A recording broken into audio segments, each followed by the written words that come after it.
For over 15 years, Saturdays in a Legal Curve have been synonymous with one another. With insight, analysis, and interviews regarding the Winnipeg Jets, the Manitoba Moose, and all around the NHL, here are Dave Manouk, Ezra Ginsburg, and your host, Drew Mindell. The Illegal Curve Hockey Show, presented by Play Now, the official sports betting partner of the Winnipeg Jets, starts now. Good morning, Winnipeg. Good morning, Manitoba. For all those joining us live this morning on our YouTube channel and all of our social media platforms, we say good morning, universe, and welcome to the Illegal Curve Hockey Show. Along with Dave Manouk, along with Ezra Ginsburg, along with Scott joining us from Virginia Beach, home of the Norfolk Admirals, we say good morning, universe, and welcome. I am your host, Drew Mindell, here for the next couple of hours to talk about everything to do with the Winnipeg Jets. The Jets in action on this Saturday afternoon in the windy city of the South, Chicago, Illinois, against the Blackhawks. A matinee affair. Will be all about that game throughout the course of the next couple hours. Gentlemen, good to see you both on this Saturday morning. The Jets got off the schneid with a much-needed win on Thursday against the Sabres. They look to double it up against a bad Chicago Blackhawks team, albeit one that's looking to get the dead cat bounce that comes with a new head coach. Nice to see you guys on this Saturday morning. Nice to see you boys as well. Yeah, it's a nice change, right, to be talking about a win as opposed to those 4 losses in a row.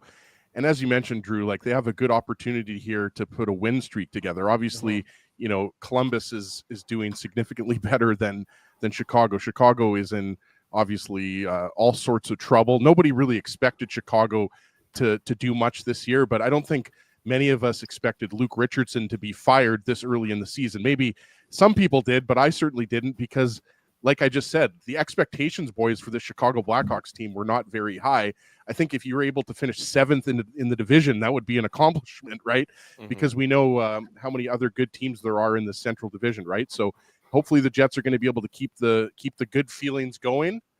And excited to talk about some puck for a couple hours. Yeah, Mike McIntyre, the Winnipeg Free Press, who's got a great feature on what goes into a traveling road show like the Jets had during their road trip, is going to join us in the bottom of the hour. We'll talk about that and talk about everything to do with the Jets. And then in the hour number 2, Charlie Roumeliotis, who covers the Blackhawks. He's their radio studio host on the radio side of things. He's going to join us to talk about the Blackhawks as well. So all about the Jets, all about the Blackhawks, previewing that game later on this afternoon. All about Illegal Curve on this Saturday morning. Dave, I want to start with you and with a quote you sent me last night. And it has to do with a lot of the questions about the Jets defense as of late and what I'll describe as the unusual third pairing of Logan Stanley and Ville Heinola. The fact that it's unusual is that they're both left shot defensemen, and you have one of them, you know, Heinola in this instance, playing on his offside. Here's the quote from assistant coach Dean Chenoweth. This from yesterday, if I'm not mistaken, and correct me if I'm wrong on that, Dave. Quote, "We have guys that were put in circumstances at training camp out of their control with injuries. So giving them a little bit of a runway, see what we got with them, be able to work with them, and see where it goes." Jets assistant coach basically talking about Heinola and Stanley as their third pair, as it has been for the last number of games, to what I would describe as maybe less than stellar results, and the seeming logic behind it, or where the Jets are going to continue to roll with it, at least moving forward in the short term. I guess a 2-part question. Does the comment from Dean Chenoweth sort of hold water to you? Because it doesn't really hold that much water to me, because if you're telling me that the plan at training camp, that if Stanley had been healthy and if Heinola had been healthy, was that they were going to use Heinola on his offside, and that was the plan if both of them were healthy, and that was going to be your third pairing, to start the year. That doesn't pass the smell test fully for me, in my opinion. Well, I mean, since you know that I held this opinion on. Wait, what was the 2-parter? You said it was a 2-part question. Oh, sorry. I guess that was my first part, and the second part is sort of what's your take on that? How do you sort of considering everything that you've seen, considering everything you've heard, having attended, all of training camp, which of course was so many games ago now, does this hold water, or is this maybe them trying to reinvent history a little bit in an effort to cool the temperatures with having these two left shot defensemen as you're on your third pair? Well, I mean, look, clearly I had my position that I said on the last post-game show, which is that I felt exactly what Dean Chenoweth kind of confirmed yesterday after practice in Chicago. And like I said, people don't have to like it, but the reality is they want to know. Like I said, 2 days ago, Colin Miller, you know what you got in him. He's a very solid third pairing defenseman. I know a lot of folks like what he brings to the games night in, night out. And, he's not going anywhere, right? He's under contract. He's what you have. I don't think that they'll give Heinola, I think on the show, like 10, 15 games. I don't think they're going to keep Miller out that long, boys. But no, I do think that they want to see what they've got. I do think you have to be able to evaluate these guys. And now's the time to do it. Like I said a couple days ago, you don't want to be evaluating Ville Heinola and Logan Stanley in like 2 months or 3 months and be like, well, it's too late now for us to do anything because the trade deadline passed, 3 weeks ago. But now we got to figure out what we have in these 7, 8, 9 defensemen.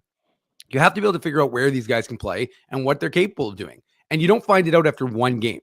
So like I said, especially against now that you've got slightly weaker competition in Chicago and in Columbus, I just think that it's an avenue that the Jets can explore and they can see what they've got. And like I said, if they give them 5, 6 games and they don't like what they see, and I understand your position, Drew, because it makes sense. You know what you have in Logan Stanley. You can't say the same thing about Ville Heinola.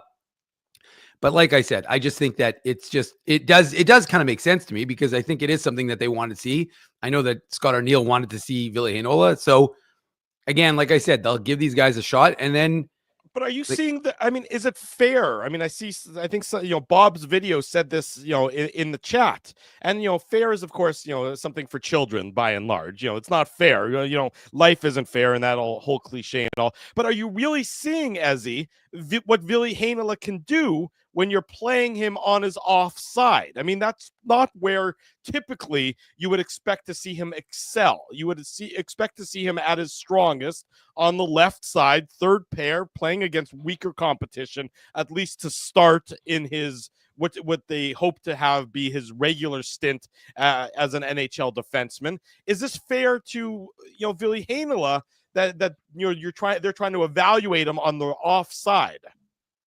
Well, I is it fair? I don't know. Is life fair, Drew? Like, well, I don't mean, is it I don't know. reasonable? I think more the question is fair? Is it the are you optimizing your roster? There you go. As opposed to it being fair, right? Like, I don't know how much, boys, we can talk about that this morning. Like, we've talked about this on last week's show. We talked about it a lot on the post game shows, right? Like, I think last week we never talked about Stanley and Heinola playing as a unit because that wasn't something that happened last week. This is new. But talking about just Logan Stanley in general. Well, forget about Stanley then. Let's focus on Heinola. Focus on Heinola being asked to be a right side defenseman. I think the two are related right now because as far as I'm concerned, it ultimately comes down to Colin Miller. I don't think Logan Stanley's very good. I don't think he's a very good NHL defenseman. The numbers back that up. The eye test backs that up. He's had 150 games of NHL experience. This is not the first time we've seen Logan Stanley in the lineup. I just don't think he's your best option right now on defense. I don't know how much more you want me to elaborate on that. I think Colin Miller is a better option right now than Logan Stanley. The only reason Ville Heinola is playing on the right side is because you have Logan Stanley on the left side. If it was obviously Miller, who's a right shot, it would be Heinola and Miller. Right. So I mean, I think it's not putting Heinola in the best position to succeed. Yeah. I mean, and that to me, and I don't know anybody that would say this is, the best for Ville Heinola. And I understand that what's best, that the coaching staff and the organization is focused on what's best for the team, not necessarily what's best for the individual player. I get all that, but I have trouble believing, Dave, that they believe that this is the best for the organization. I know what you're saying about seeing what they have, but I just don't know how much more you need to see. Why not try Ville Heinola? Not even try. Why not give runway to Heinola and Miller and give them that 10 games? Treat him sort of like you treated Dylan Samberg when he was entering the NHL, where you play him in those sheltered minutes, but he was a regular. He was a fixture on, in a position where he can succeed. it seems like the Jets are trying to almost, I mean, I'm sure they're not doing it deliberately or maliciously, but they're making it a harder hill to climb for Ville Heinola, Dave. Look, Drew, as Nate Schmidt told me many years ago when he got up to Washington as a left shot defenseman and there was no room on the left side. And they said, can you play on the right side? He said, sure. I mean, it's the NHL. You're going to go and you're going to try and play Ezzy wherever you can. I mean, that's the bottom line. The bottom line is it optimal for Ville Heinola to play on his offside? No. And as the comment from AJ said, he's capable of doing it. So, I mean, again, like I said, Big to me, difference between doing it in Finland and doing it at the NHL level. I'm not saying otherwise, but I mean, he did it a little bit with the Moose. But the fact of the matter is that at the end of the day, if this is your path to have an NHL regular job, you're just going to do whatever it is that you're going to do to keep that job. So, like I said, I just think that the Jets are in the evaluation process right now with these two. Look, the experiment might last one more game. It could last 2 more games. We know it'll probably last today because we saw the lines via Ken Weeb of the Winnipeg Free Press, which are, of course, on illegalcurve.com if you want to check that out in the practice report or in the pregame report, which will post in about half an hour. I mean, those will have, we saw that it's going to be Heinola and Stanley again today. So we'll see it. Like I said, it's going to be 3, 4, 5 games, and then the team will be able to say, look, we evaluated them at the NHL level. This is what we were able to take away from it. And I think it's valuable for the organization because they're the ones who have to say, this is what we are going to be able to move forward with or not. Do you put any stock into the idea? Because I've seen it a couple times in the chat, and you know how much we love the chat and we love the participation, but I tend to disagree with them on this point. But do you put any stock that the Jets are showcasing Logan Stanley, for other teams around the league? Because I have trouble believing, I know he's big, but I have trouble believing that there's 31 other teams who are sitting here, salivating at the opportunity to trade for Logan Stanley. If Jacob Trouba, I realize it was a salary dump and they signed Igor Shesterkin right after, but right. if you're talking about what his trade value is, a 4th round draft pick, is it even that high? A 5th round draft pick? Like, I don't think his trade value is very high. Right. And I don't think that, showcasing him, quote unquote. So you're showcasing him to get a 4th round or 5th round draft pick? I'm not sure that he's showcasing well, I don't think, to answer your question, I don't think that they're showcasing him. Yeah. I think that Logan Stanley at this point in the lineup, it's puzzling to me why he's in the lineup when you have Colin Miller, who's played well this year. I think he's second on the team in expected goals against. So again, they're continuing to try Logan Stanley on that 3rd pair. Like Dave said, they want to see how Logan Stanley and Ville Heinola play together. And I guess we'll just have to, keep watching it. Let's talk about the other D pairings, because it's not just the bottom pair. Though we've certainly focused a lot, and a lot of Jets Nation has focused a lot about the bottom pair defense. But we had the change with Morrissey. We're used to him being with DeMello for so often that he's now playing with Neil Pionk. At least he was against Buffalo, and he likely will be. Certainly the start tonight. And then Hayden Fleury and Dylan DeMello is more of a. That's certainly not going to get a lot of offense from that second pairing of Fleury and DeMello. But what do you think of the switch of moving Morrissey and Pionk, your 2 best puck movers, to playing on the same D pairing to start in Buffalo and moving forward to Chicago, Ezzy? I love it. And I think you probably wouldn't see it if Dylan Sandberg was in the lineup. I think most people would agree with that. But I think that because we saw Hayden Fleury struggle a little bit on the road trip, it makes a lot of sense to have Dylan DeMello kind of stabilize him a little bit more. Let's be honest, Neil Pionk, sometimes he can be a little bit chaotic in his own zone, and he's obviously having a great year. I'm not taking anything away from that, but I think that the main reason why that was done is to improve the defensive play of that second pair, and I think it worked against Buffalo. So I think, yeah, I mean, until Sandberg comes back, I wouldn't be surprised if those D pairs stay together for a while. Just to sort of give so that Hayden Fleury, who is certainly being asked to play at a higher level, Dave, than he's typically used to playing. This is a guy who's been a tweener, bottom pairing guy, usually at his ceiling. Now he's being asked to play top 4 minutes, for the Jets. You think that just DeMello is sort of the safety blanket, based on what Ezzy was saying there, that's sort of the concept now, is that because Pionk is a little too erratic, he can't be the safety blanket for Hayden Fleury, whereas DeMello, you sort of know what you're going to expect. He hasn't been great this year, but you know what to expect from Dylan DeMello more than you sort of can from the wild card that is Neil Pionk. Yeah, I definitely think it's fair. And yeah, Dylan DeMello has been a little more chaotic. He's been a little more Neil Pionkish this year with some of his decision making, but we know what he is ultimately. And yeah, he is a bit of a stabilizing force. And look, I've said before, I like Hayden Fleury in that third pairing role. I think he's being asked to do a little bit much on the second pair, but there's nothing you can do because you don't really have another option right now that they feel comfortable, I should say, using. Now, if Heinola had been healthy all season long, maybe he could have been a left side option alongside either Neil Pionk or Dylan DeMello.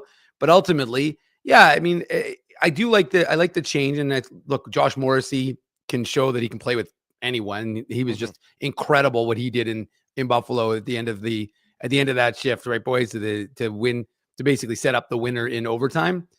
But I do like the fact, and we talked about it previously. Today, I'll be honest with you, I thought we were going to be talking about Jacob Trouba stabilizing things, and Jacob Trouba being paired with Dylan DeMello, and then how with Josh Morrissey, sorry, and how it shifts everything down. But yeah, because that contract really fits into the Jets' salary cap. Well, there's a little bit they'd have to have a third party. Maybe a Columbus would take on some salary if that was the case. Was Trouba making $9 million?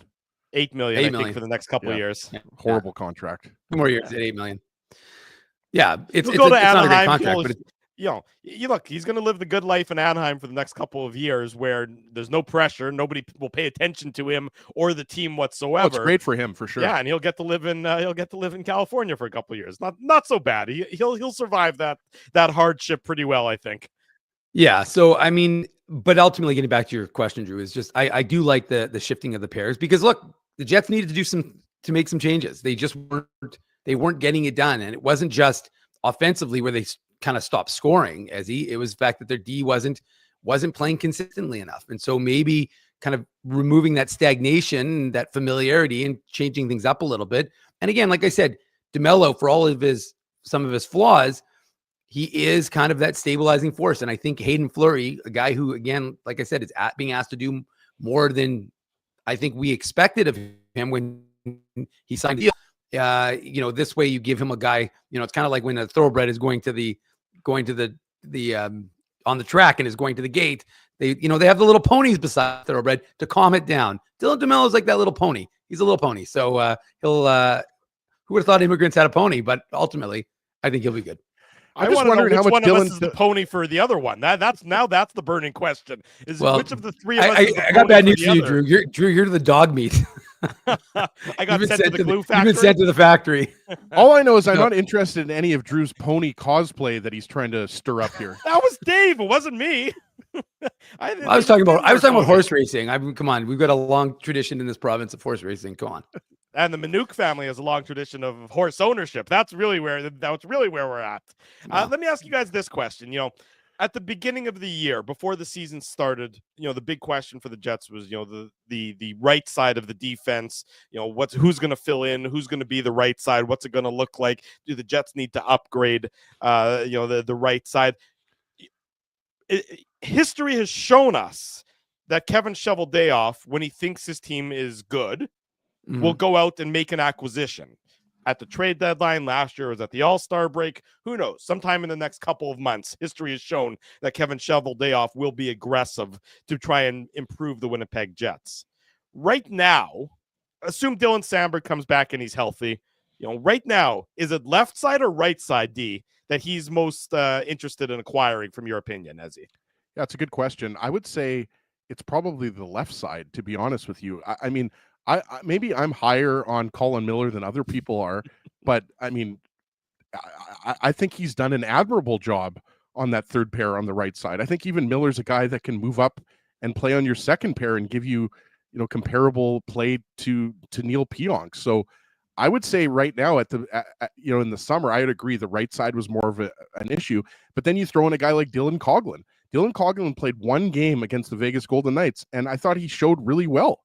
Like, again, we're not talking about Dylan Coghlan's not going to make Team USA at the Four Nations tournament. He's not going to, put up 50 points in the season, although he put up 40 points in the AHL last year.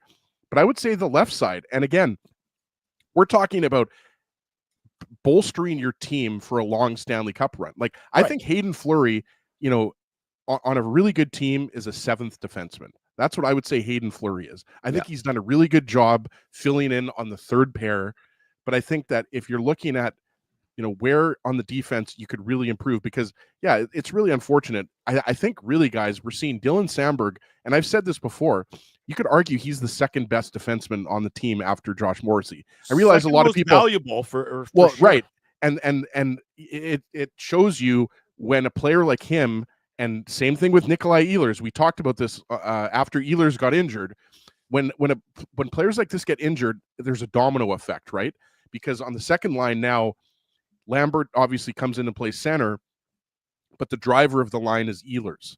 Mm-hmm. So now you have to reorganize a bunch of, it's not just one line that you have to manage, it's several lines. So I would probably say the left side, to be honest with you. And, I haven't done a deep dive into, which left side defenseman, the Jets could target. Obviously, as we get closer to the trade deadline, I'm sure there's going to be several left side defensemen or right side defensemen for that matter. But I think a lot of people, guys, are going to call for the Jets to acquire a top 4 or even top pairing defenseman. But what we know is those are really hard to acquire at the trade deadline. Just look at a guy like Chris Tanev. I believe that was a first round pick that was given up by Dallas, or it was a high draft. I think it was So are you going to give up a first round pick to get a top pairing defenseman? Maybe. But I think for me, and this kind of dovetails into what I was just talking about with Brad Lambert.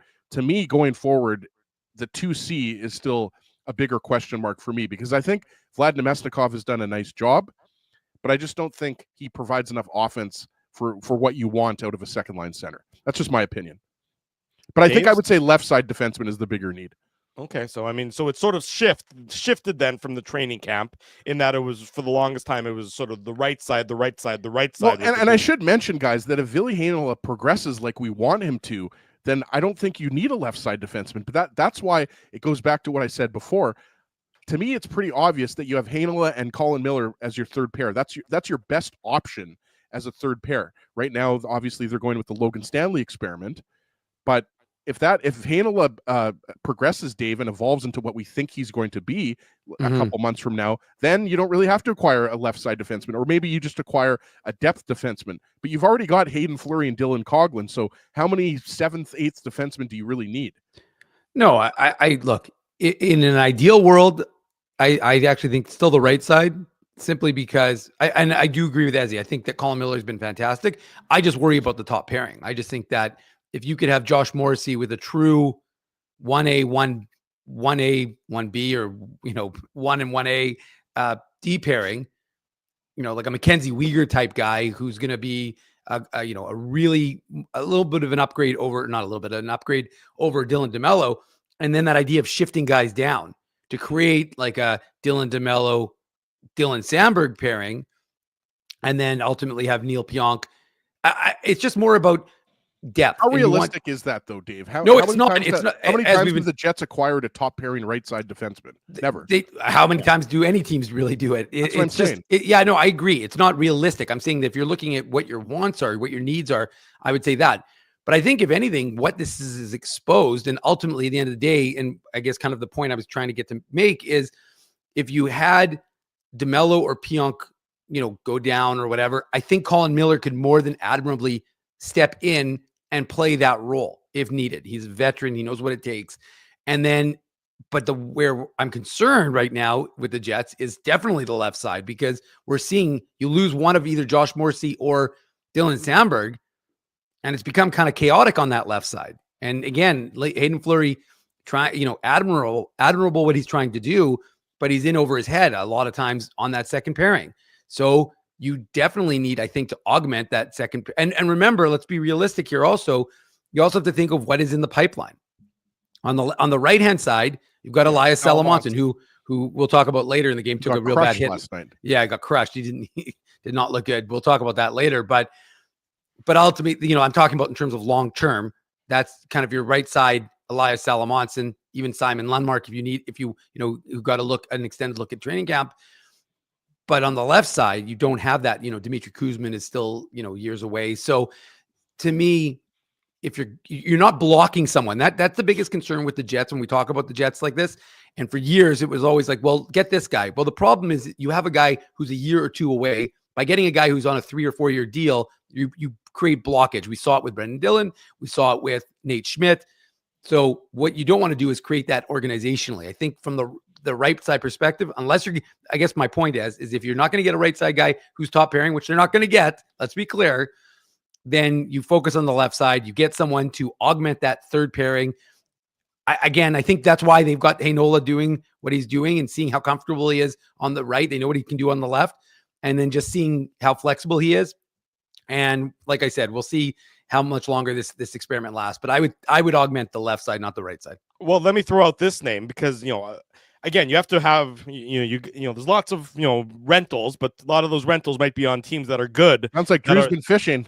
Well, Marcus Pettersson is the name that comes to mind from the Pittsburgh Penguins. Yeah, he's been mentioned. A lot of Jets fans wanted them to just, when he went to Pittsburgh, just take him and bring him home. He is a rental. I mean, he's young. I mean, he's only 28. So, I mean, obviously. Apparently you and AJ are reading the same reports there, Drew. Well, there you go. I mean, this is a guy, Pittsburgh's not going anywhere. You know what the cost is going down. Be. Yeah, they're going. The Jets have loved what Marcus Pettersson's done with the Penguins this year. They're doing great. Well, but he's on a terrible team. He's possession positive at the very least. So it does say, that speaks. He's an to okay him. defenseman. Yeah. He's an okay defenseman. Exactly. Yeah. He's not a superstar, but he's improving your team on the back end. And really, there's not that many guys, who are pure rentals, because let's assume that that's who the Jets are likely going to be acquiring, because that's really all they've ever acquired via trade, leading up to the deadline. There was always guys who were pending unrestricted free agents. They happened to sign a guy like Dylan DeMello longer term, but he was pending UFA. I mean, it's just a guy that seems like, if you had to pick a player who's pending, who's pending free agency, there could be a fit there. A lot of the other guys are still on good teams who probably aren't going anywhere. It's like the Jets trading Nikolai Ehlers. It's unlikely to happen because they still see themselves as a good team moving forward.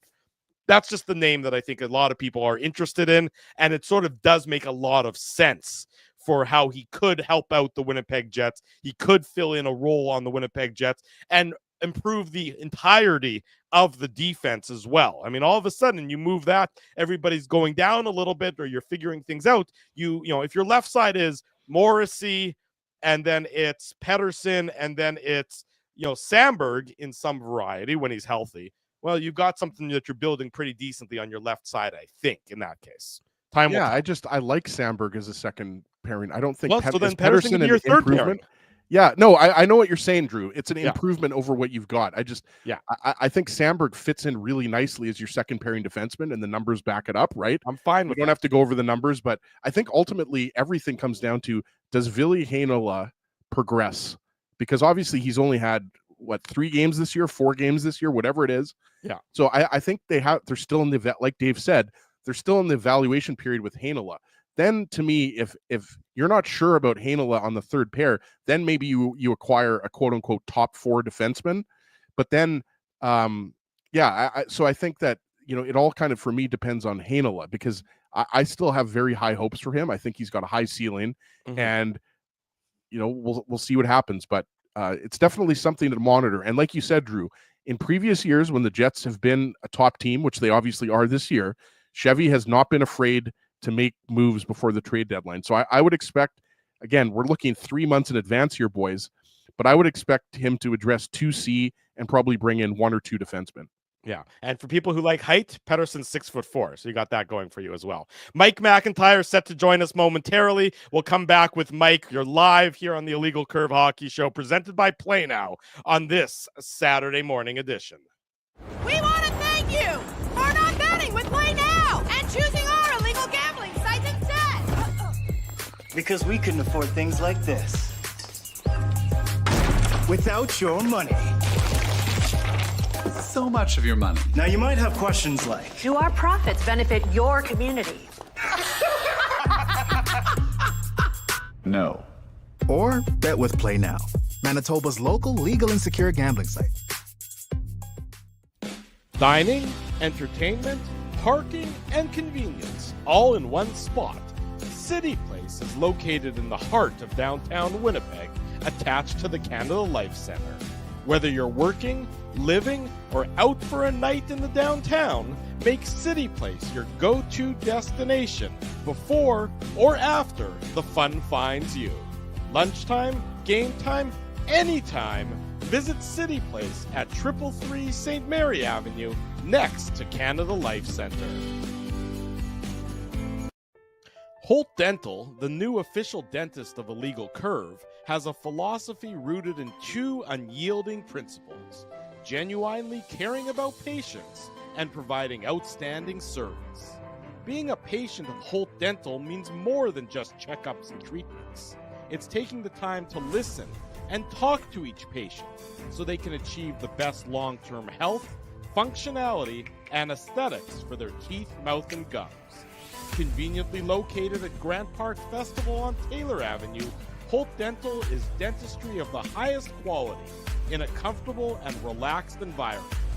For more information, visit holtdental.ca. Oh, and there's plenty of free parking at the front door, too. Celebrating its 40th year as Winnipeg's home for stand-up comedy, Rumors Restaurant and Comedy Club has recently been named Canada's top comedy club and a top 5 comedy club in North America.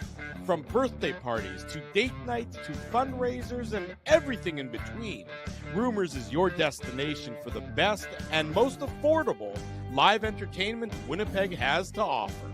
For more information on upcoming shows, Rumors' incredible promotions, and to purchase tickets, visit rumorscomedyclub.com. So you're a pizza person, you married a wing person, but somehow your kids are salad people. You can't pick your fam, but you can pick your BP meal deal, starting from $18.99 for takeout or delivery at bostonpizza.com. Bottom of the hour, welcome back to the Illegal Curve Hockey Show. Drew Mindell, Dave Minuk, Ezra Ginsburg with you on the Saturday morning. The Jets in Chicago to face the Blackhawks later this afternoon. Illegal Curve post-game show right around 5:30, 5:40 later on this late afternoon, early evening. From the Winnipeg Free Press, we're pleased to welcome to the program Mike McIntyre. I got to say, Mike, you're doing a great job cosplaying as Mike O'Shea with that big sort of red beard with a little bit of the gray in there. I like it. You know, in case you the Bombers head coach needs a body double, you can fill in there. I'm not shaving until we win a Grey Cup again. Could be a while. Fair enough. By the way, Mike, did you have Drew saying cosplay on your bingo card for today's Illegal Curve Hockey Show? I did not. And also when he said, I wasn't sure if he said bottom of the hour or bottom of the barrel in terms of describing the next guest here. I said hour. Bottom of the hour. Okay. I can live with that. Just for the record, I want to say hour. Mike, we'll get into the nitty-gritty of the Winnipeg Jets, but I want to start with your feature that's in today's edition of the Winnipeg Free Press. It was online last night. I had the opportunity to read it last night, and it's my wife's actually reading it upstairs in the Dead Tree edition of the Free Press. We're subscribers. We get the hard copy on Saturdays. Thank you for your support. Yeah, it's my pleasure. Keeping you up in the air as you travel and crisscross the North America following the Winnipeg Jets. But really, the words unsung heroes is sort of what comes to mind in reading that feature as you delve deep into what goes into keeping a team like the Winnipeg Jets on the road, keeping them, fit and healthy and in the hotel rooms and everything else. Just a real great feature. Maybe sort of give the broad strokes of it for those in our audience who haven't yet had the chance to delve deep into it.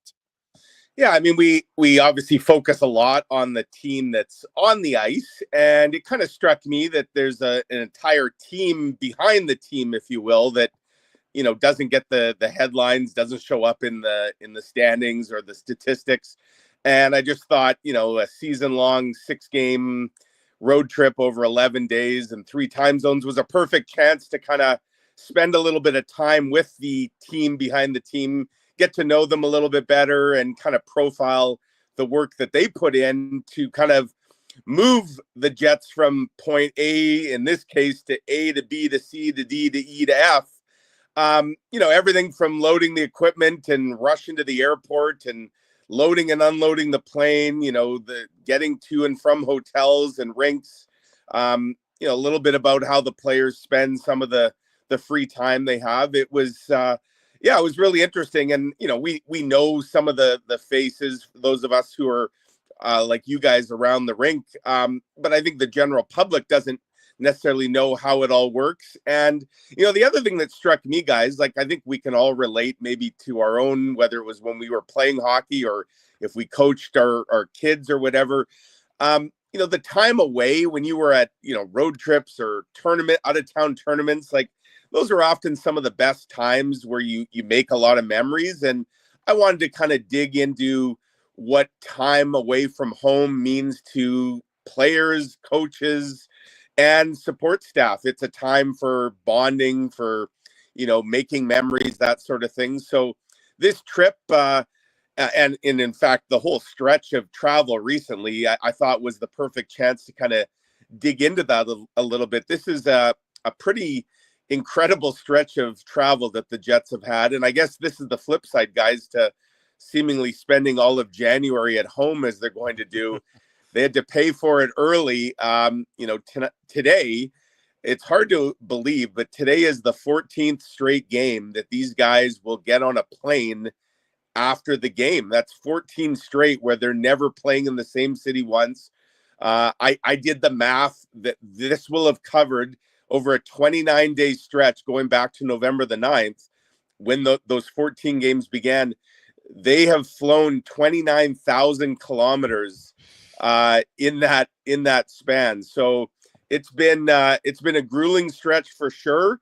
Good thing for them. They banked a lot of early points because I think it has very much started to take a toll. And I got a sense of that, just being around the team on the road for so long, you just got the sense of how much this is wearing on everybody. But, it's a really fascinating group. It's one of the smallest in the league. Like the Jets, they're a small market team and they have a pretty small hockey ops staff as well. But I think at the end of the day, you can conclude it's small but mighty, the job these guys do. And it's very much appreciated by the players.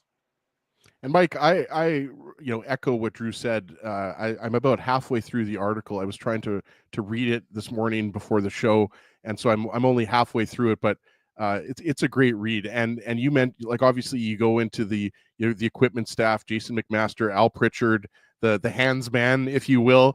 And I wanted to just ask you, like, in preparing this article and doing all of the research and all of the interviews and the writing, just everything that goes into putting together a long form article like this, what surprised you the most about, like you said, the team behind the team? Because I agree with you.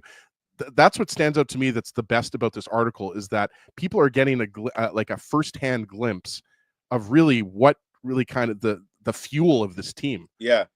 Well, I learned a few things that, quite frankly, I was surprised by, and I think people might be surprised by. First of all, this speaks to how fast these guys work after the game. And, if we're down outside the room, whether even at home here, if they're leaving, rarely do they go somewhere right after a game in Winnipeg here, unless they're playing the very next night on the road.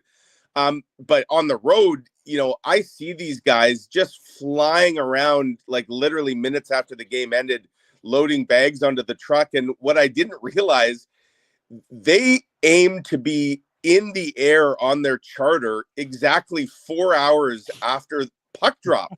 That is an incredible turnaround. That's quick. When you consider a hockey game takes about 2.5 hours, like they're leaving themselves basically a 90-minute window from the end of the game, the final buzzer, to get everything.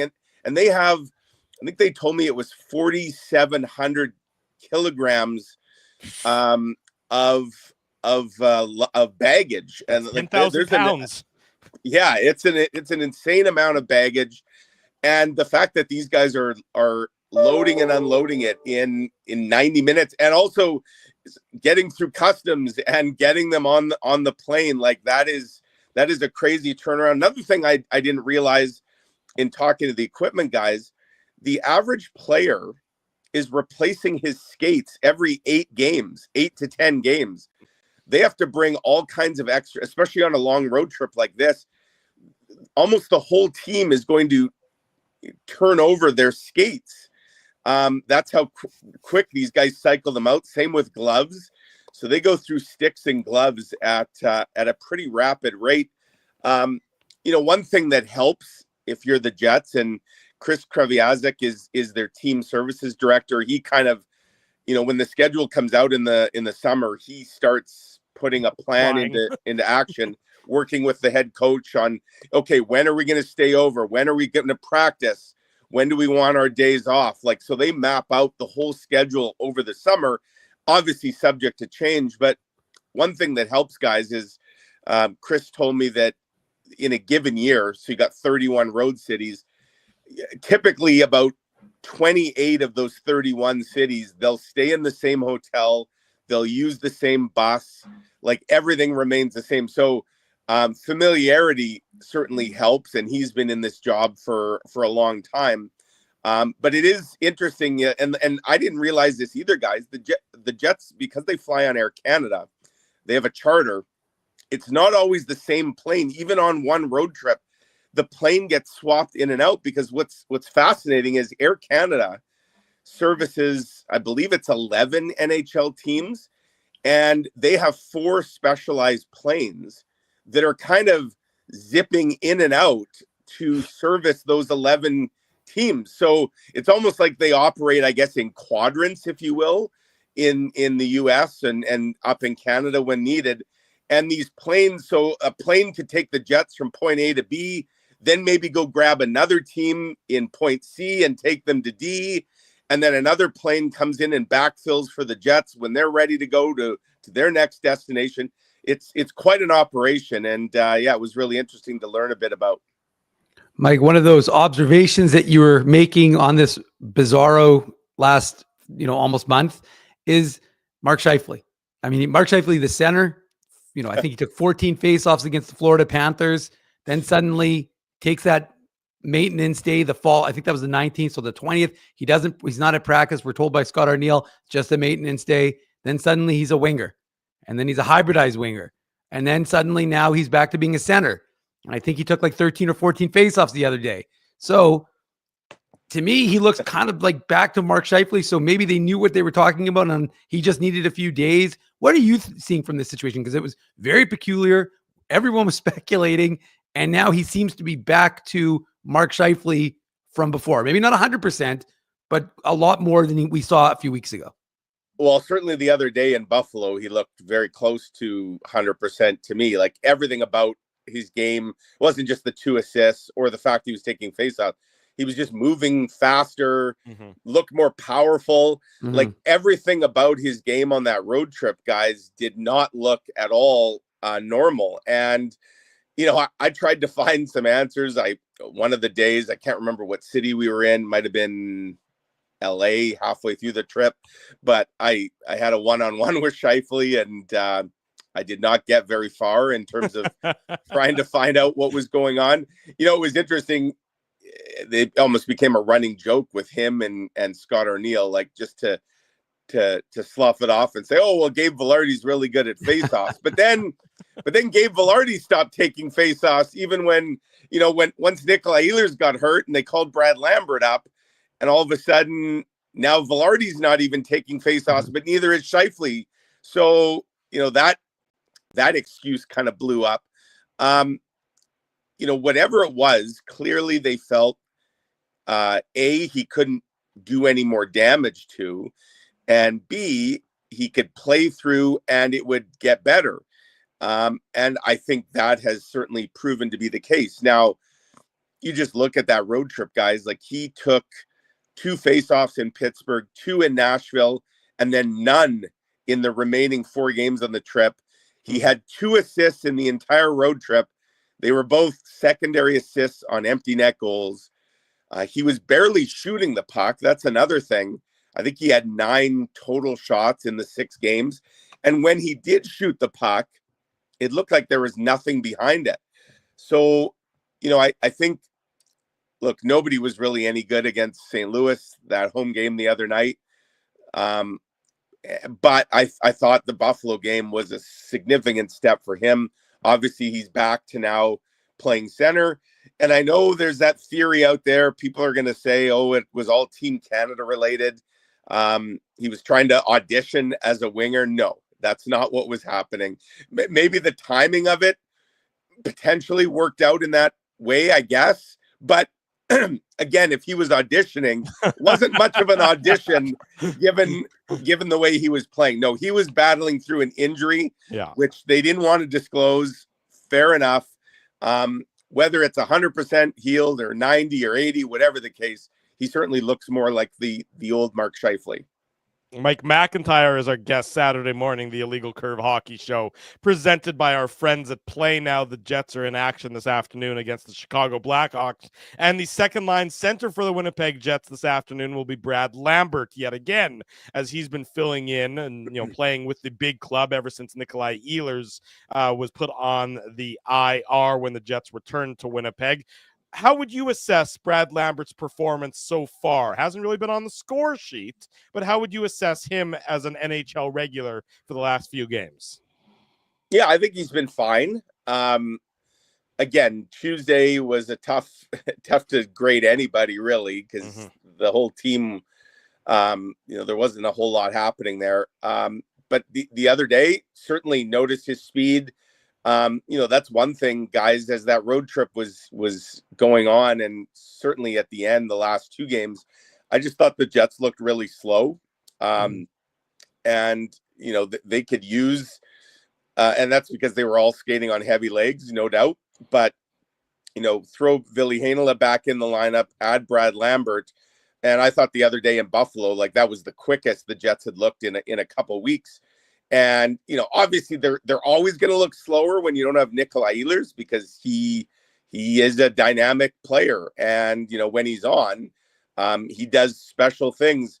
But certainly Brad Lambert, I thought that was a really nice game he had against the Sabres. Obviously he's going to get a chance now to build on these games. And, I don't know exactly when Nikolai Ehlers is back. The schedule kind of continues to be unrelenting here, guys, and that it's just every second day. And in the case of this weekend, both days, they don't get more than a day off until after next weekend, when they have those couple days off before they head down to California for a back-to-back. So practice time is pretty limited. Is Nikolai Ehlers back at all over the next week? I don't know the answer to that. But, I think it's fair to say Brad Lambert stays in the lineup at least until Nikolai Ehlers is back. And if he could have a really nice showing in that time, maybe he forces the coaches to consider some other options. Right. And I just think Brad Lambert's going to get better with each game as he gets a little more confidence here. So it'll be fun to watch him today and again tomorrow. And I suspect we're going to get to see him probably most of, if not all of this coming week in the entire homestand, because I don't know that Nikolai Ehlers is going to be ready to play. Well, that's what I was going to ask, Mike, and you alluded to it. If he performs well, if he shows well, Brad Lambert, is this an opportunity, even when Ehlers is back, is this an opportunity for him to stay at the NHL level? Sort of be done with the AHL development side of his game and begin to, get more miles at the NHL level, albeit in maybe different roles up and down the lineup, given given potential different line mates and the different scenarios that the Jets are facing. I really do think it is that opportunity. And, the obvious one, I suppose, that the move the Jets could make would be to move a guy like Vlad Nemestikov down to the fourth line. Again, these are, the fourth line's been really good though, but I would file this under good problems to have. And inevitably the Jets are probably going to run into some more injuries here. But we know a guy like Nemestikov, it doesn't matter where you put him, he can make that line better. Personally, I'd love to see what a Lambert, Ehlers, Perfetti trio could potentially look like. Will we get to see that? Remains to be seen. But certainly if you're Brad Lambert, acquitting yourself well in what is probably going to end up being a bit of an extended audition here due to injury, it's certainly good for him. And hey, worst case scenario, they say, you know what? We kind of like what we have in our top six right now, Brad. Great job by you.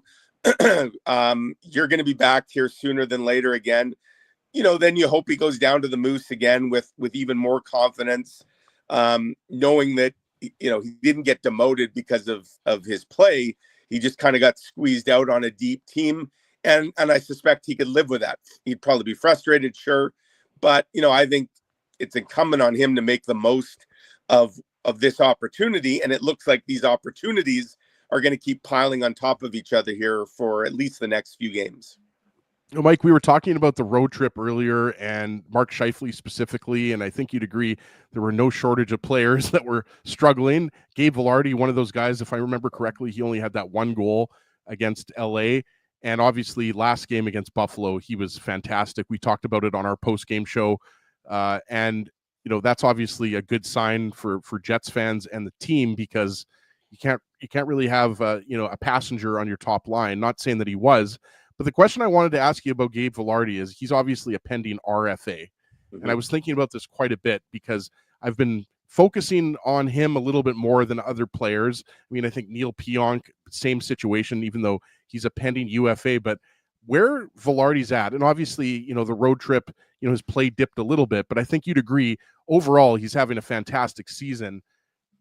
Like, what kind of contract do you think we're looking at here? Obviously, he's arbitration eligible.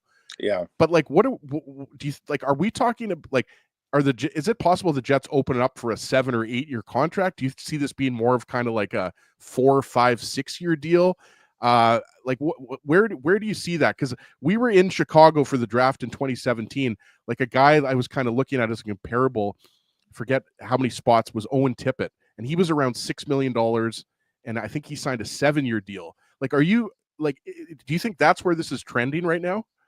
Well, it's interesting because the cap is being projected to grow maybe even greater than initially predicted, right? And I do wonder, to your point, if you're an NHL agent and you've got a young player who's poised to certainly cash in now, would you be advising that player that you're actually better to take, as you just outlined, like a 4 to 5 year deal, so that you can cash in again in 4 to 5 years? Who knows what the cap will look like then? But the idea that you could be leaving some significant money on the table if you sign an 8-year deal right now. Now, I suspect teams would love to get guys wrapped up for the long term, especially if they feel that they already know what that player is and what his value is to the organization. But yeah, I mean, to your point, I think the Jets would love to get Gabe Vilardi's name on a long-term contract for a couple of reasons. He obviously is a key part of the present. I certainly believe they view him as a key part of the future. He does things that, are unique, that are not easy to replace or replicate.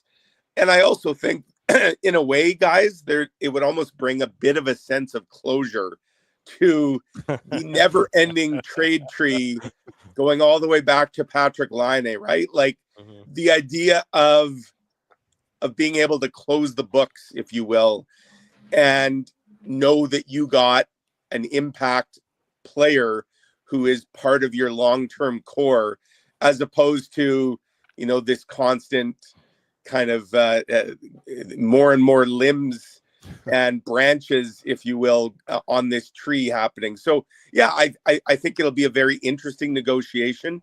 One thing about Vilardi is, he's had a hard time in the past staying healthy. Knock on wood, good start, very good start this year.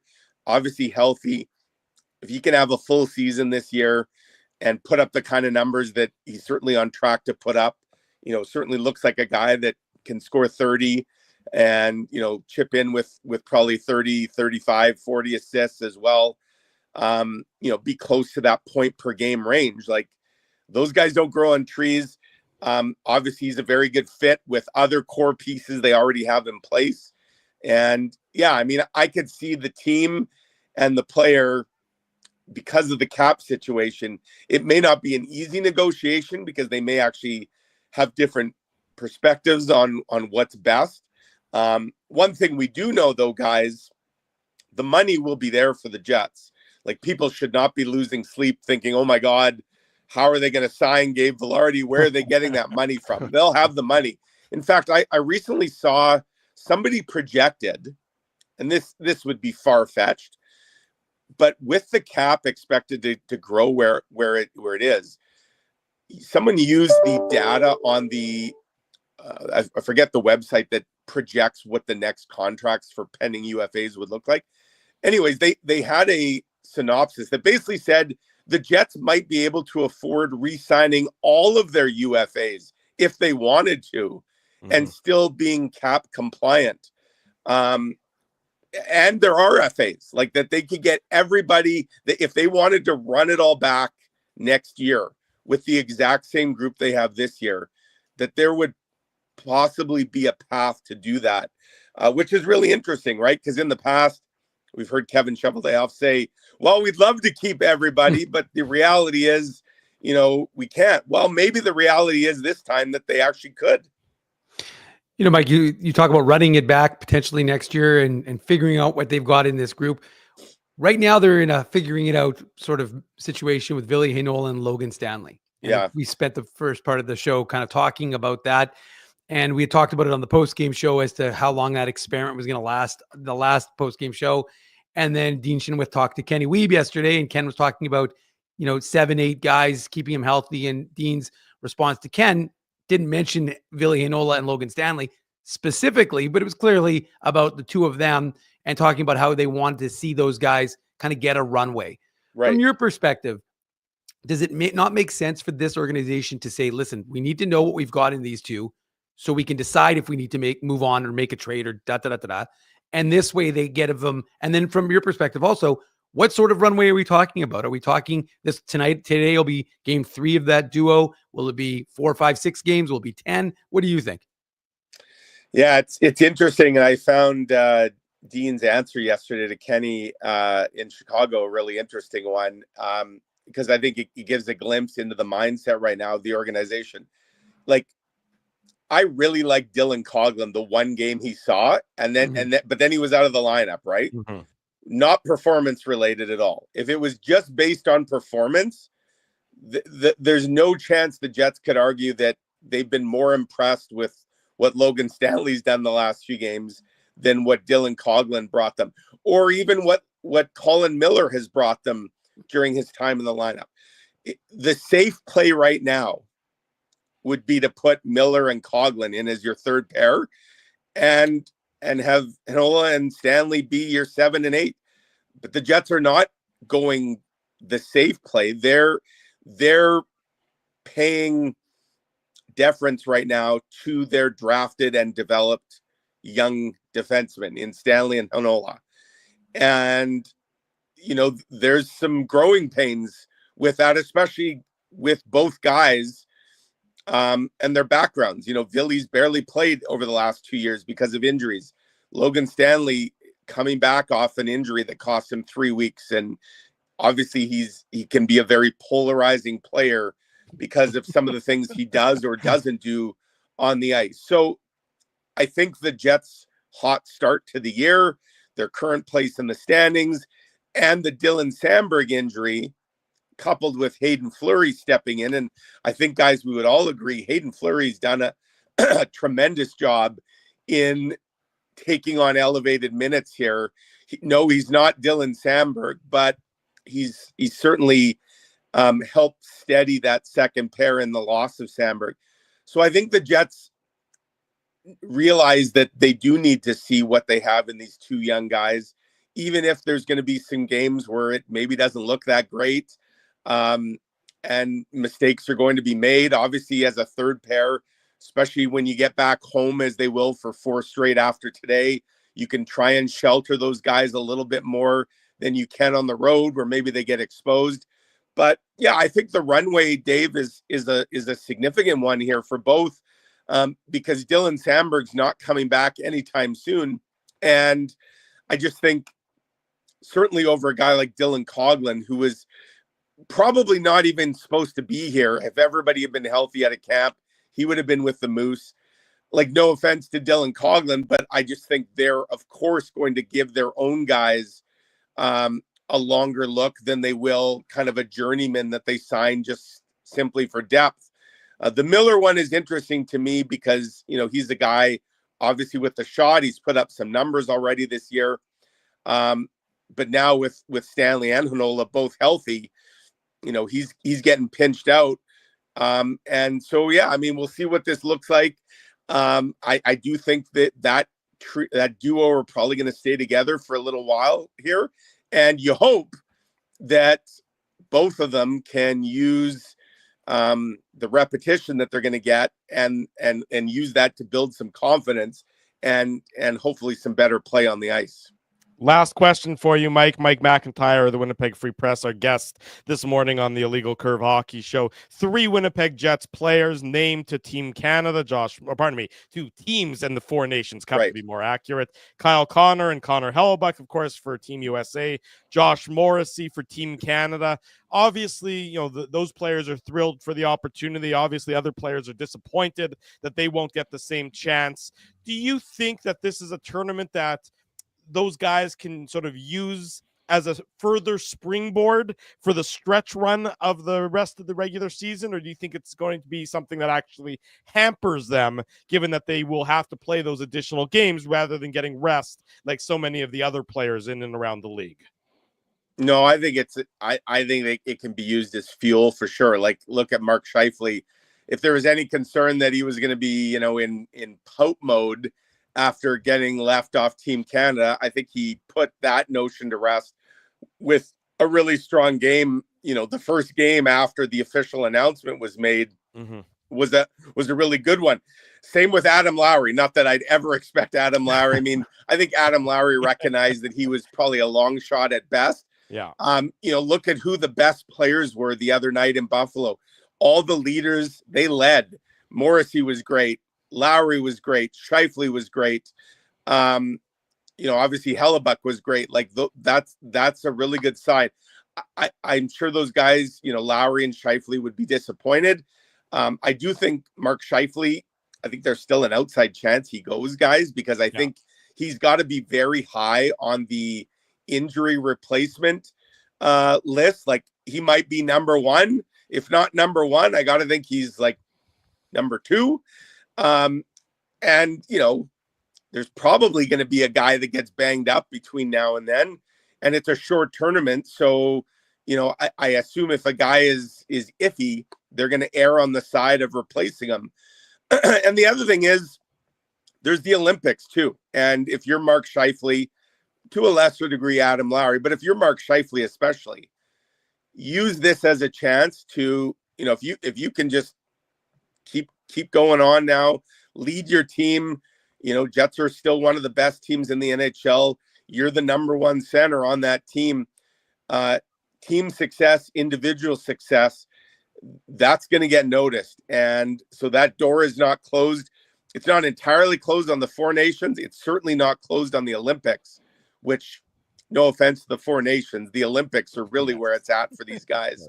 I think it's a good thing to get a little bit of rest for sure. Mark Scheifele can now go lay, assuming he doesn't get brought in as a replacement, he can go lay on a beach somewhere for a week. That's probably not the worst thing, guys, if the Jets want to have the kind of playoff run that they envision.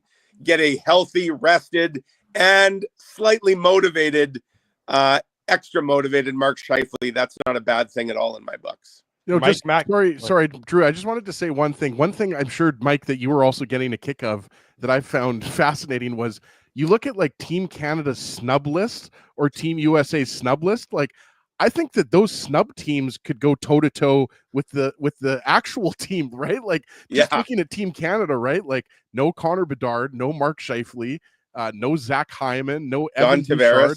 Yeah, John Tavares, Steven Stamkos. I mean, the list goes on and on and on. Like, there are snubs to the snub team. Adam Lowry was a snub on the snub team, wasn't he, Mike? That's the most Canadian thing ever, that people are getting upset about why a guy was snubbed from the snub list. Unfortunately, though, there's no goaltenders on either of the snub lists. That's the problem for Team Canada. No, exactly. That was, that's going to be interesting to see. And I don't know how they remedy that by the Olympics either, guys. I mean, the hope is that someone just gets, lightning in a bottle, if you will, and gets red hot. But yeah, that's definitely an area of weakness. No concerns for the Americans, of course. Oh, I guess they could try and find a way to get Connor Hellebuck his Canadian passport between now and the Olympics. Well, I was kind of thinking that, right? Like, he's lived in Winnipeg for how long now, right? Like, does he have his citizenship? If he doesn't, someone should get on that. I think, isn't it once you play internationally for one country, you can't go back and play for another? I do think that's the case because weren't they having that debate with Joey Decord, which again, right? That's the state. That's how poor Canadian goaltending is, that there was almost a national referendum over whether Joey Decord is Canadian or American, to which I would say, does it really matter? But apparently it did. Well, now you've made enemies in Seattle, Mike, but that's okay. You're loved here in Winnipeg and on the Illegal Curve. Here's a blast from the show. past, Mike. Maybe we'll ask Peter Nedved that question. Oh, Remember Peter Nedved played for Team Canada, even though he was Czech. I do, yes. Right? Mike, thank you. We'll let you get on with your Saturday. We'll see you at the rink tomorrow for the Jets and the Blue Jackets, but enjoy the Jets and the Blackhawks later on this afternoon. Have a great day, guys. Cheers, Mike. There he goes, Mike Thanks, McIntyre, our good friend, joining us this morning on the Illegal Curve Hockey Show, presented by Play Now. Always great to catch up with Mike. When we come back, more on the Jets and the Blackhawks, and then Charlie Roumeliotis joins us at the bottom of the hour to talk more about the Jets' opponent this afternoon. Drew Mindell, Dave Minuk, Ezra Ginsburg. It's a Play Now Saturday here on the Illegal Curve Hockey Show. We want to thank you for not betting with Play Now and choosing our illegal gambling sites instead. Because we couldn't afford things like this without your money. So much of your money. Now, you might have questions like, Do our profits benefit your community? No. Or bet with Play Now, Manitoba's local legal and secure gambling site. Dining, entertainment, parking, and convenience, all in one spot. City Place is located in the heart of downtown Winnipeg, attached to the Canada Life Centre. Whether you're working, living, or out for a night in the downtown, make City Place your go-to destination before or after the fun finds you. Lunchtime, game time, anytime, visit City Place at 333 St. Mary Avenue, next to Canada Life Centre. Holt Dental, the new official dentist of Illegal Curve, has a philosophy rooted in two unyielding principles: genuinely caring about patients and providing outstanding service. Being a patient of Holt Dental means more than just checkups and treatments. It's taking the time to listen and talk to each patient so they can achieve the best long-term health, functionality, and aesthetics for their teeth, mouth, and gums. Conveniently located at Grant Park Festival on Taylor Avenue, Holt Dental is dentistry of the highest quality in a comfortable and relaxed environment. For more information, visit holtdental.ca. Oh, and there's plenty of free parking at the front door, too. Celebrating its 40th year as Winnipeg's home for stand-up comedy, Rumors Restaurant and Comedy Club has recently been named Canada's top comedy club and a top 5 comedy club in North America. From birthday parties to date nights to fundraisers and everything in between, Rumors is your destination for the best and most affordable live entertainment Winnipeg has to offer. For more information on upcoming shows, Rumors' incredible promotions, and to purchase tickets, visit rumorscomedyclub.com. So you're a pizza person, you married a wing person, but somehow your kids are salad people. You can't pick your fam, but you can pick your BP meal deal, starting from $18.99 for takeout or delivery at bostonpizza.com.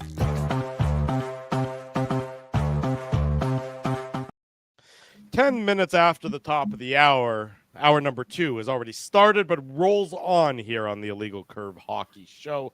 Drew Mindell, Dave Minuk, Ezra Ginsburg. Want to remind everybody, Tuesday, the Jets and the Boston Bruins will do battle at 7 o'clock Central Time in downtown Winnipeg. At 12 noon, we'll be live at City Place, another special edition of the Illegal Curve Hockey Show, previewing the Jets and the Bruins. Spend your lunch hour with us at City Place coming up on Tuesday. If it's anything like last time, you never know who's going to walk by. Hopefully, we're not going to be chirping Brad Marchand as he walks by and then delivers a bit of a cross-check to us, like we were talking about the Panthers last game, and head coach Paul Maurice and some of the other Panthers were walking by as we were doing the show at the same time.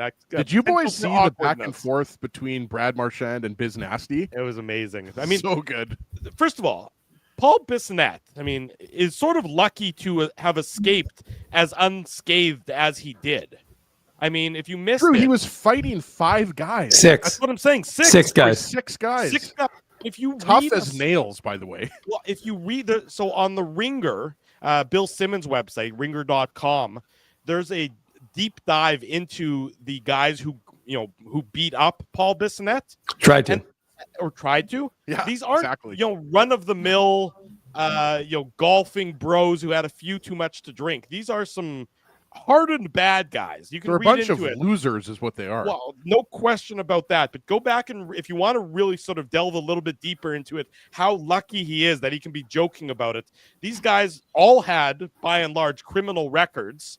They all have had run-ins with the law. These are not guys that, you would expect to, this isn't a run-of-the-mill fight. So, we're glad that he's okay, of course. And Marchand was, hilarious in chirping. So was Josh Morrissey. Did you see Josh Morrissey? Yeah, I saw Morrissey was too. But the fact that they were able to get away with chirping friendly is is fortuitous, because those were some bad dudes that were going out. But Drew, sorry, go ahead, Dave. I was just gonna say, we don't laud what you do. You go into a 5 guys all the time, and you have no problems coming out of there, without a scratch. Dave, he loves those Cajun fries.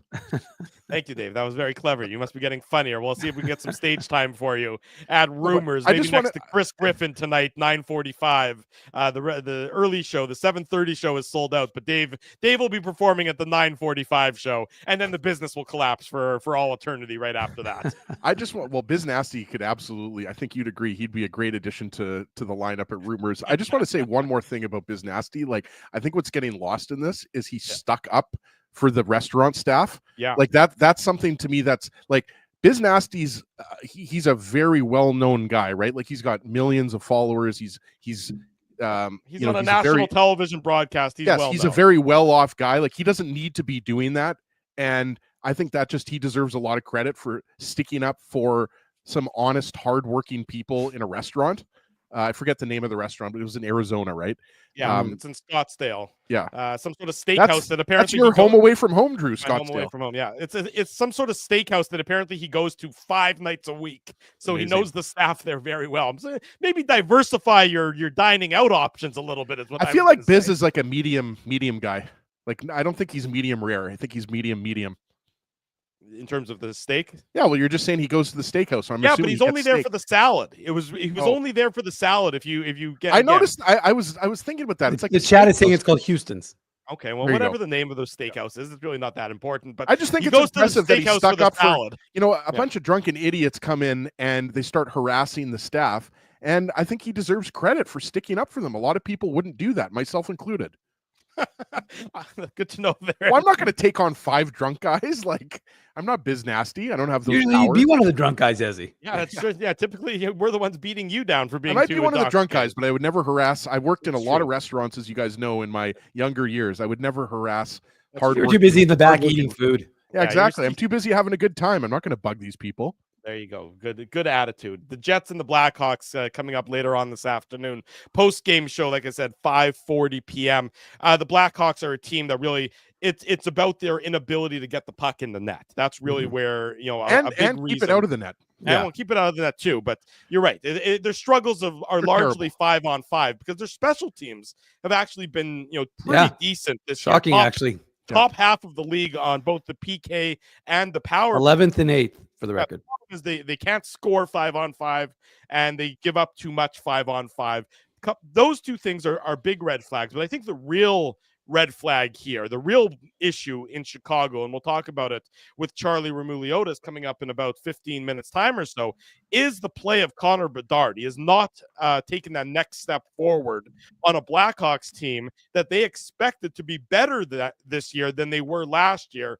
And in fact, that has not materialized. They went out and they signed some veteran guys. They brought back Teuvo Teravainen, who used to play there, of course. They brought in Tyler Bertuzzi. They brought in Alec Martinez. Now, these guys are all veteran guys. They're not going to single-handedly win you Stanley Cup. TJ Brody too, Drew. TJ Brody too, He's yes. a pretty good defenseman. Yeah. Laurent Brossoit, of course, but we know he hasn't been able to play so far this year. So this is a team, nobody expected the Blackhawks to compete for a playoff spot, but they expected themselves to be harder to play against, to be a better team, to show signs of improvement that haven't materialized yet, which is why it cost Luke Richardson his job and why Anders Sorensen is the new interim head coach for the remainder of the year for the Chicago Blackhawks. Yeah, and obviously Charlie Roumeliotis covers the Hawks on a daily basis. We've had him on the show many times before. He'll have much better insight because we obviously don't watch the Hawks a ton, guys. Nobody wants to watch the Hawks. They've been lousy. Well, that's a good point. I mean, but you're right. I mean, it would be one thing if the Hawks were struggling, but Connor Bedard was still lighting it up on a nightly basis or on most nights, right? And that's simply not happening. And obviously, it's disappointing for him, that he doesn't make the Four Nations Team Canada roster, but guys, he's 19, 20 years old. Like, he's going to be a big part of, I think, future Team Canada teams. So I don't think, and his future is very bright. Like, he's one of the most skilled guys in the league, but I think you're right. That's a big concern. And also a big concern has been, the play of a guy like Taylor Hall, right? Like, Taylor Hall was brought in a few years ago, obviously suffered the injury, but Taylor Hall, I think they expected him. 10 points. He's got 10 points in 25. He's been healthy. So 10 points in 25 games is not what you want from Taylor Hall. That's like, third, fourth line type of numbers as opposed to a guy that you're expecting to provide a boost to your top six, right? And obviously, right, like the top line of Phil Kurashev, Teravainen, and Bedard, like Kurashev and Bedard had some chemistry last year, but guys, on most teams, that's a second or third line. And that's where the problem lies. And Drew's absolutely right. I think Alec Martinez, TJ Brody, they've made that defense better, more respectable. A guy like Alex Vlasic, I've always been impressed by him. He's a good young up and coming defenseman. Up and younging? I meant to say young, and yes, I did. I meant to say young and upcoming defenseman, American defenseman who's from the Chicago area. So I've always been impressed by him. But yeah, it's just not a very talented roster, guys. Like, but all that said, the Jets still, anytime a team dismisses their head coach, and that's always a dangerous game. You sort of that first game against the new head coach, because the Blackhawks are going to want to show up and show out for their new head coach. This is a new. It's a new audition. This is a new guy. They know him. They're familiar with him. He was the head coach at Rockford. Yep. So there's some familiarity there. It's not like they're airlifting him in from outside the organization. So the Jets have to be, they have to be on their game still, because as long as the Jets play at the level that they're, supposed to play at, they should be able to beat the Chicago Blackhawks. Strange things can happen, of course. But the Jets do need to focus on that, because the Blackhawks are probably going to be a little bit more dialed in and a little bit more just aware of everything going on with the change in coach and with the new head coach behind the bench, Dave. Yeah, I mean, I think that's a fair point. And one of the things that we've talked about with this Jets club, despite this losing streak, boys, is that throughout the course of the winning streak is that they played the same game consistently against opponent, regardless of who that was, whether it was a upper echelon opponent or it was a bottom of the barrel opponent. The Jets played their game. They didn't play down to their competition. Something we couldn't have said last year, because we saw them, either lose games or escape games against teams that they shouldn't have. And look, it's the NHL. Any team can beat. Goalie can get hot and can beat you. We've seen that happen, of course. But Dave, the Blackhawks have more wins than the Predators.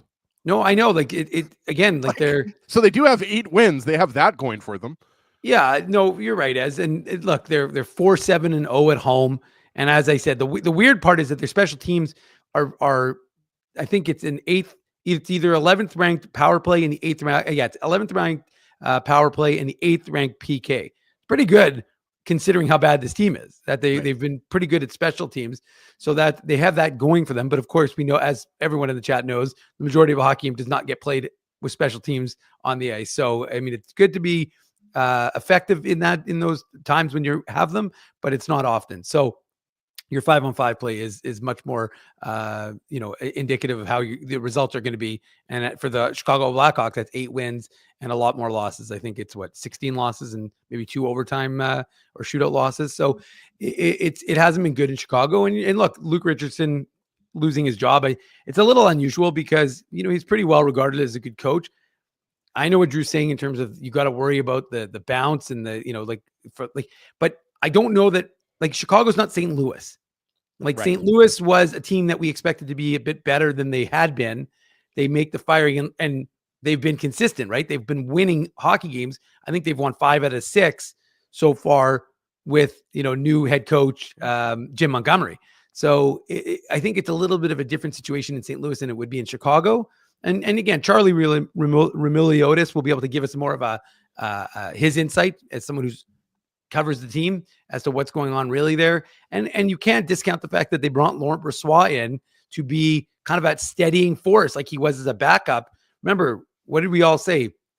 Should Laurent Brossoit stay in Winnipeg, where he's not going to be a starter, but we know he's going to be a consistent player, and maybe that's best for his career, but nobody's going to accept that, right? So he wants to be the guy, and then of course get paid as much money as he can get paid. Go get paid. I mean, nobody's going to fault him for that. Well, there's getting paid, and then there's also chance to win a Stanley Cup. And if you have that, you have to kind of you have to figure out where because you're not winning the Stanley Cup with the Chicago Blackhawks in the next 5 years, right? So well, my point is that during the length of that's a bad. Sorry, Dave. Just listening to you, it's a bad roster. Like you mentioned, we've got Charlie Roumeliotis coming up in about 10 minutes. Another guy I want to ask about is Phil Kurashev, because he had 18 goals and 54 points last year. He's got 2 goals and 5 points in 23 games this year. He's your number 1 center. So what you're saying is he's struggling. Well, yeah, and again, I don't watch enough Hawks to know why exactly he's struggling, but Tyler Bertuzzi, we mentioned, brought him in. I think he's got 10 points in 23 games. Like, they're just, the guys that they brought in have not met expectations, and Peter Mrazek has actually been pretty solid. I was looking at his numbers. Numbers aren't terrible. I mean, they're above league average. The league average save percentage, guys, right now is 900. Right. So Mrazek's at a 905, and Arvid Soderblom, who's clearly the backup, 19 games for Mrazek, 7 for Soderblom, is at a 919, which tells, and given how many goals the Blackhawks are giving up, it tells you just how much rubber these goaltenders are facing. In that their numbers aren't terrible, yet they're towards the bottom of the league in goals against. In terms of goals against per game played that the Blackhawks are. So it's sort of you can just sort of see where the struggles are for the Blackhawks. This is a game where the Jets need to use their speed and structure. This is a game that dictates and demands structure from the Winnipeg Jets. Well, the Hawks certainly don't have it. The Hawks don't have it. So you're right. It's a pond hockey game when you're playing against them. And so what happens in a pond hockey game is if you play pond hockey style, well, anything can happen. You never know what's going to happen when you lose that structure from the Jets' perspective. But if the Jets keep that structure, they should be able to break down Chicago. They should be able to expose their various weaknesses, of which there are a lot. And the Jets should be able to dominate down low and cycle the Blackhawks to death. That's what the Jets, that's what their goal needs to be entering this game. Keep your structure, play your game, let Chicago do whatever it is that they do. And as long as the Jets do what they do best, what Chicago is trying to do shouldn't be effective. You remember the first time these two teams played each other, Chicago was winning that game up until the last, 10 minutes of it?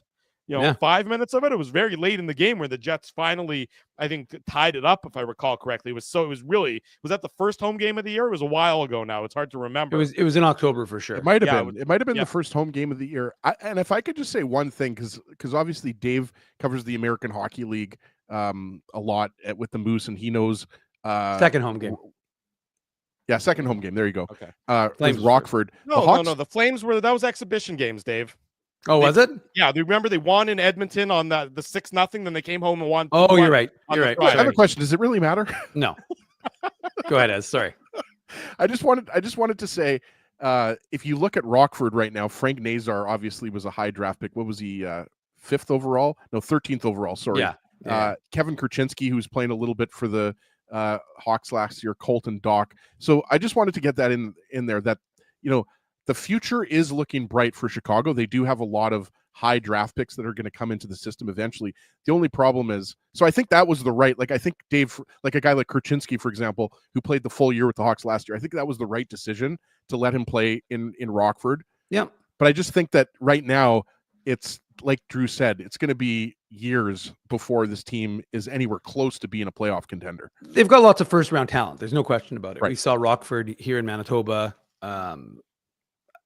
I can't remember if it was on this homestand or the previous one, but they're good. They've got a good young core. There's no question about it. And I know a lot of Jets fans wanted Frank Nazar to be a Jets draft pick when he was available. So they definitely have some nice pieces. And I think Kurchinski played in Seattle, if I recall correctly. So he would have been familiar with Milic and Bauer and Lambert and those guys. So, they do have a lot of good young talent, but you're seeing the result. And again, nobody in Chicago is going to complain with all those Stanley Cups they have from the 2010-ish to 2000, whatever it was. But the fact of the matter is that you see that's just the reality of what this franchise has undergone, right? You traded away, you tried to secure teams to win Stanley Cups. But again, I don't think any team no city is going to say, well, we have 3 Stanley Cups, but we have shitty teams for the next 5-10 years. I think every team, every city is going to take that to have had the Stanley Cup for 1 or 2. This is Chicago, though, Dave. I don't know how much longer they're going to take it. Wow. Banners fly forever, but patience runs thin at the same time. Charlie Roumeliotis joins us next to talk more about the Blackhawks, the Winnipeg Jets opponent, later on this afternoon. Saturday morning, it's the Illegal Curve Hockey Show, presented by Play Now. Dave Minuk, Ezra Ginsburg, and I'm your host, Drew Mindell. Don't go anywhere. Stay with us. We want to thank you for not betting with Play Now and choosing our illegal gambling sites instead. Because we couldn't afford things like this without your money. So much of your money. Now, you might have questions like, Do our profits benefit your community? No. Or bet with Play Now, Manitoba's local legal and secure gambling site. Dining, entertainment, parking, and convenience, all in one spot. City Place is located in the heart of downtown Winnipeg, attached to the Canada Life Center.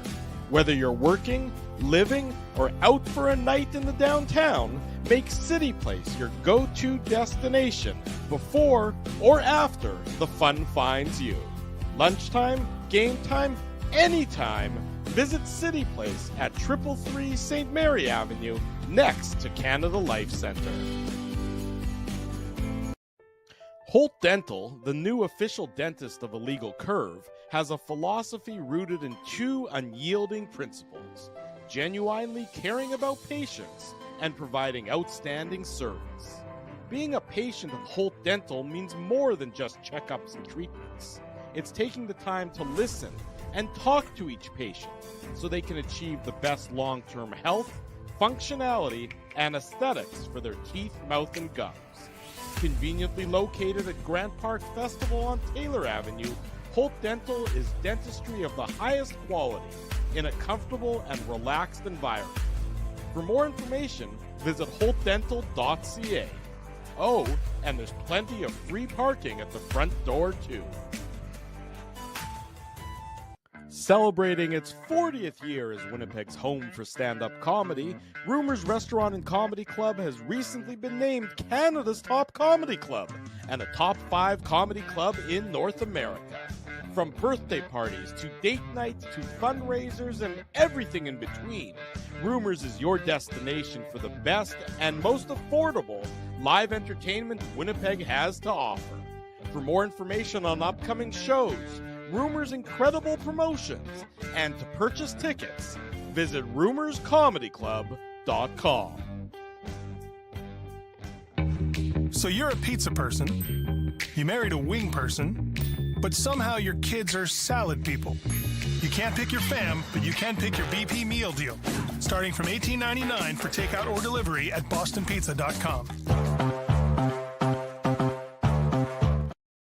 fitting that we end the commercial break with a Boston pizza commercial, because we're going to bring in Charlie Roumeliotis, who's joining us from Chicago, where we can talk about deep dish pizza. He's the studio host for the Chicago Blackhawks for WGN Radio. Charlie, good morning. Thanks so much for joining us. We don't need to start the pizza wars off too early, but now I'm getting hungry at the very least. Hey, pizza is my downfall whenever I feel like I want to cheat in my meal. So having a pizza at 10:30 in the morning, it's not the first time I would be doing it.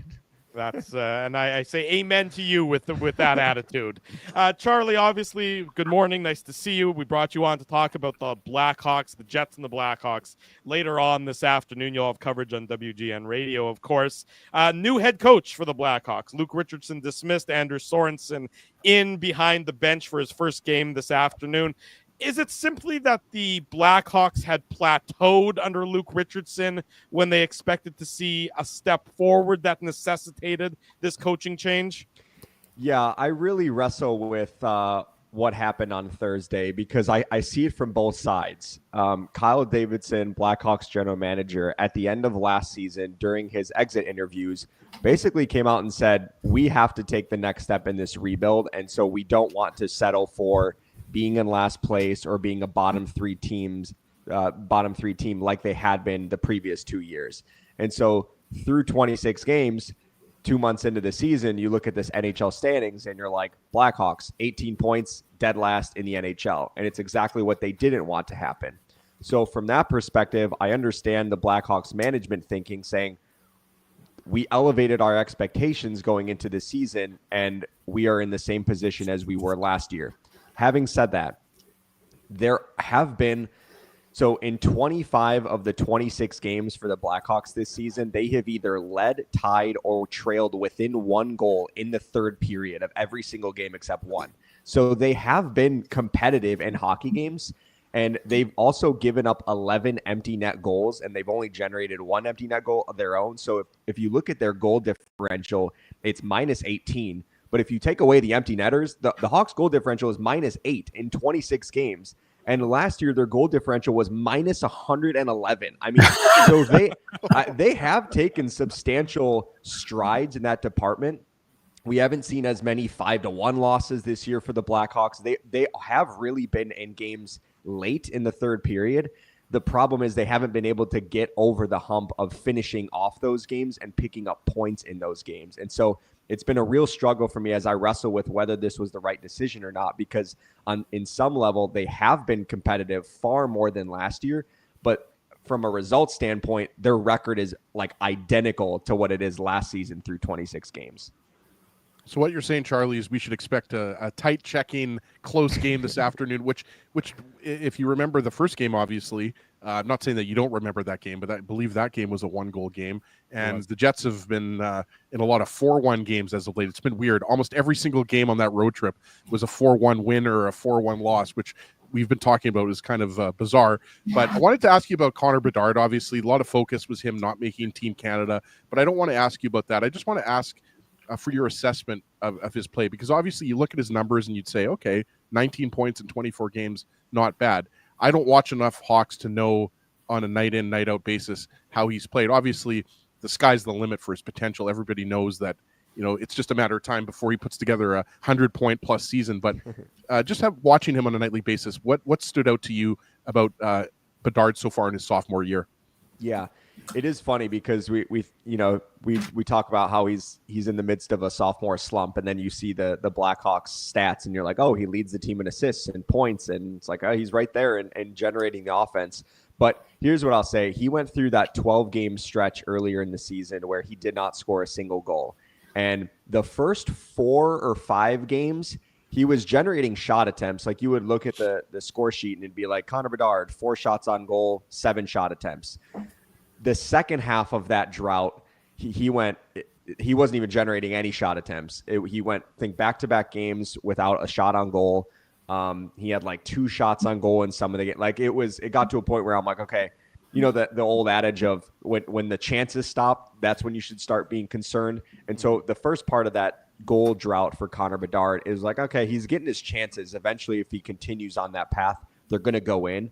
But then his chances started to trail off, and then this is maybe part of the reason why maybe Luke Richardson lost his job. But for several weeks in a row, I mean, we're talking at like 11, 12 games in a row, the Blackhawks had changed up their lines every single game. And so Bedard was playing with seemingly like the entire forward roster, and he wasn't able to kind of develop some consistent chemistry with line mates. And I think that might have been part of the reason why he was struggling.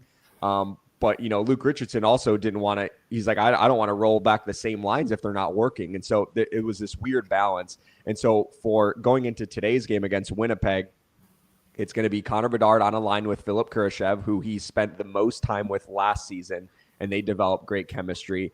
And then Teuvo Teravainen on the right wing, who Connor and him had that really hot start at the beginning of their road trip. So, I think I'm not concerned in the bigger picture with Connor Bedard. I will say Anders Sorensen is heading into, he's the new interim head coach for the Blackhawks. He has a developmental background. So he started as a development coach for the Hawks for 5 years. And so if his priority number 1, 2, and 3 for him is to make sure that Connor Bedard is unlocking his full potential, I think the rest is going to kind of trickle down. Why did they, go with the experiment of Bedard on the wing?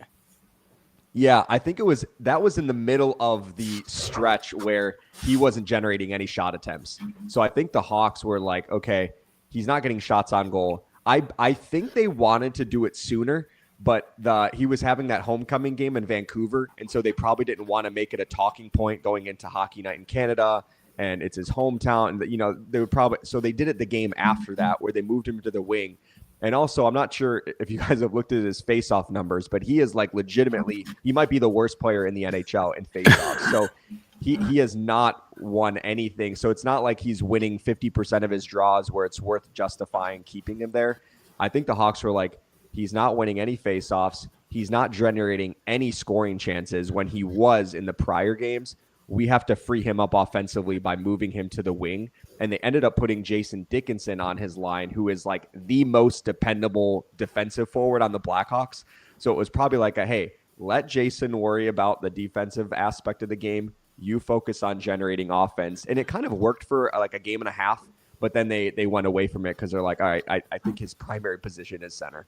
Okay, so that's a short-term experiment now. They've gone awry. Yeah, short-term experiment. Yep. Charlie, I wanted to ask you about the special teams because that seems to be the one area that the Hawks are having some success. 11th ranked power play, the 8th ranked PK. So what has allowed that to at least flourish in Chicago? Yeah, that's been the huge bright spot for Chicago when it comes to offensively, because last season they had a real tough time scoring 5-on-5, but their power play also wasn't good either. So it was a grind to score offense last year. This year, at least they've been able to kind of hang their hat on, like the Columbus game, they score 3 power play goals, but they still lose 6-3. Like it was very weird. They couldn't generate anything at 5-on-5 this season. And it's kind of like a similar pace as last year, which is a little concerning. But with the power play, I just think they're getting more point shots. Like Seth Jones played a big role on that before he got hurt. The Hawks went that road trip that you talked about that was in Winnipeg, the second game. Like the Hawks, they then went to Edmonton the next day and they scored 3 power play goals against the Oilers and 2 or 3 power play goals. And Seth Jones was the driving force of that, where he was getting point shots and it was kind of opening up the seam for Bedard and Teravainen to play off each other. And so the one thing, the Hawks hit a little bit of a lull a few weeks ago where they went through a 5-game stretch where they had only 1 power play in each of the 5 games. And I think it was the worst stretch in NHL or in franchise history, or like fewest power plays in a 5-game stretch. And so they weren't getting any power plays. And so they kind of busted out of that. They have over the last few games where they've finally recorded multiple power plays. And over that stretch, the entries were a real struggle for them, but they've since kind of broken out of that. And now it's kind of getting set up in the offensive zone. So we'll see. It feels like it's a new storyline every game. So we'll see how it performs today against Winnipeg. Well, you talk about the new storyline in every game, Charlie. Charlie Roumeliotis, our guest on the Illegal Curve Hockey Show. Charlie covers the Blackhawks for WGN Radio. What's job number 1? What's task number 1 for Anders Sorensen behind the bench? Is it structure? Is it figure out a way to generate more at 5-on-5. He's coming in, he's got an audition for the remainder of the year. What's goal number one, job number one, task number one as the new man behind the bench? Yeah. So aside from unlocking Connor Bedard and making sure that his confidence is back to where it needs to be, and because I think if you unlock Bedard, he's going to score more goals. He's going to generate more offense. His line mates are then going to get some cookies, and they're going to generate some offense and some more confidence. The power play is going to take a next step, and it's kind of going to be this trickle-down effect. Having said that, so I think priority number one is developing the younger players, like making sure Lucas Reichel, Connor Bedard, they're all trending in the right direction. But I also kind of want to put some more pressure on the veterans that the Hawks brought in to surround Connor Bedard so he didn't have to perform with such pressure. Like last year, every opponent that came into Chicago that faced the Hawks was like, shut down 98 and you're going to win the hockey game. This year, it's like Teuvo Teravainen and Tyler Bertuzzi were brought in offseason additions. Ilya Mikheyev as well via trade. Taylor Hall back after the ACL injury. And Hall, Bertuzzi, and Teravainen. Teravainen had that really hot stretch in the first 5 games of the season, but since then he's really trailed off offensively, and none of those guys have really produced much offense at 5-on-5. And so I don't think it's a coincidence that Connor is struggling, because those other guys are also struggling and they're not lifting him up when they kind of need it. And I should throw out Philip Kurashev's name in there as well. I mean, that was a guy that he was the second in points in the Blackhawks last year. And I think he's by far the worst in plus minus. Weird stat, I know, but he's by far the worst on Chicago. And so he hasn't generated much offense. He hasn't been great defensively. He's got 5 points on the year. 5 points. I mean, and his situation is a little bit different because last year he was playing consistently on a line with Connor Bedard and on the first power play. And this year, I don't think he's gotten any power play, like first power play unit time. I think he's been on the second unit. Maybe he's had a couple games where he has like some shifts in there. But so yeah, I think it's unlocking the guys around Connor too, so they can free him up. And so I'm confident that Anders Sorensen will do that because he does come from that developmental background. But I don't think it's, if I'm Anders Sorensen, I'm not walking into the Blackhawks locker room and trying to win over the Pat Maroons and Alec Martinez's who have 3 Stanley Cups. Like, I'm trying to unlock the young guys, because if you unlock the young guys, then the veterans know what situation they signed up for. So they're like, we got to get those young guys going. And if they get going, then we know our team will get going. Charlie, I wanted to ask you about Alex Vlasic. I was talking about him when we were previewing the Jets-Hawks before you jumped on. And Jets fans will be familiar with Vlasic because this is his third full season in the NHL, or at the very least, second full season in the NHL. Obviously a big guy. If I'm not mistaken, he grew up very close to Chicago, right? Like a suburb of Chicago, right? Met. So always a good story when a hometown boy is drafted. But every time I watch him play, like, he can skate and he's got great hockey sense. Obviously, his offensive numbers, it's not like they're jumping off the page. Like, he's not Quinn Hughes or anything like that. But it just seems like, he has been such a bright spot on the back end for the Blackhawks.